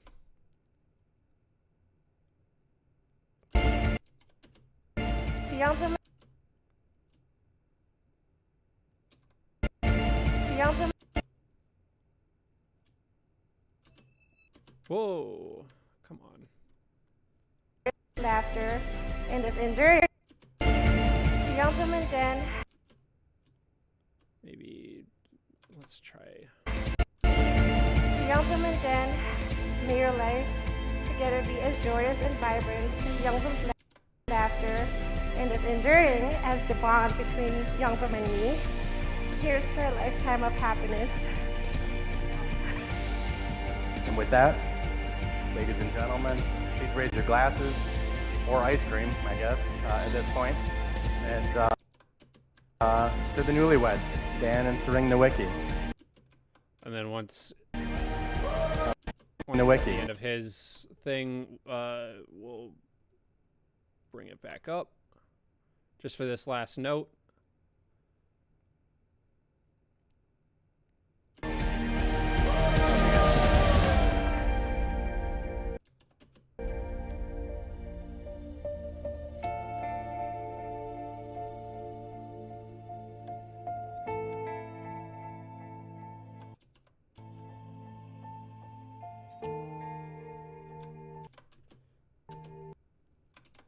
I like that a lot. Just need to double check that everything sounds good. She really takes care of her friends. Younger and happier than each other could ever be alone. Well, I promise to always protect you.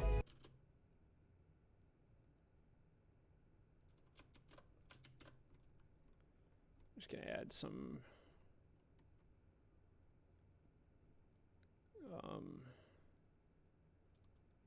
cross dissolves here just to fade things in and out.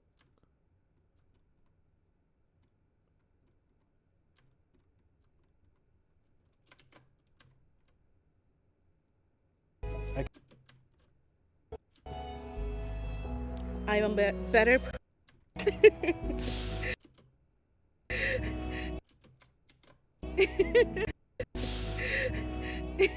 you think I was gonna cry? Did you think I was gonna cry? And as a wise woman named Phoebe once said, lobsters fall in love, made for life. Lobster. Oh, all right. So Did not expect you to cry this much. Well, Oh my god.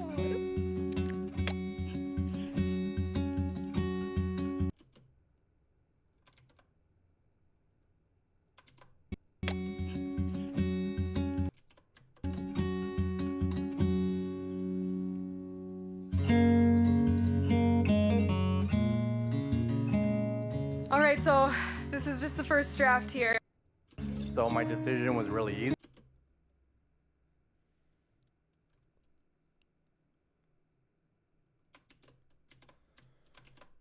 Hoofda. All right. I think that is probably a wrap on this edit. I know the end there got kind of quiet, but that's just how I am when I'm doing audio stuff. It's hard to explain that stuff without anyone asking questions. I just kind of like really get in the zone here with it. Before I end stream and call it for now, we're gonna try something.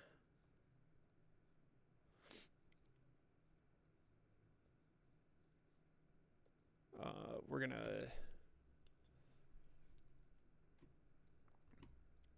have to try and remember how to actually do this without a tutorial,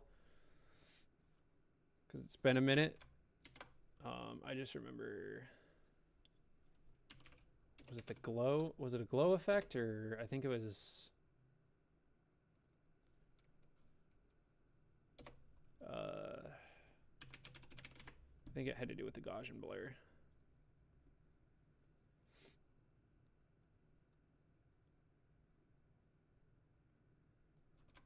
Whoops.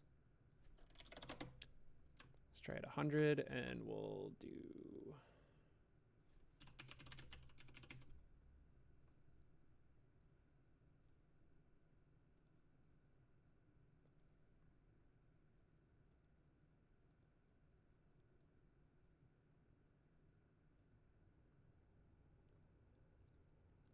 Enough words to express.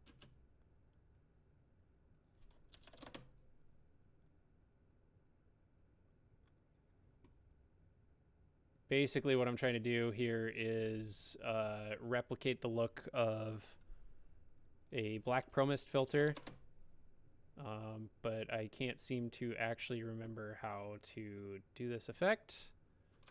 So I'm going to end the stream in a slightly embarrassing way, in that I can't remember how to do this.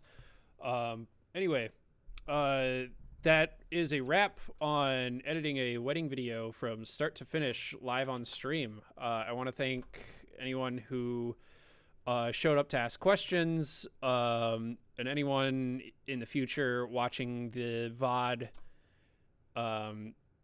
coming by and taking a look, but I can't wait to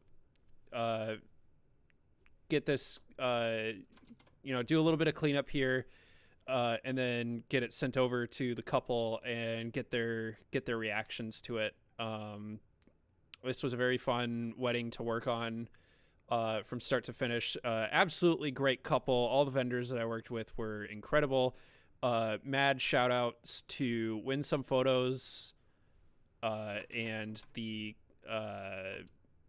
gardens on Castle Rock in Minnesota.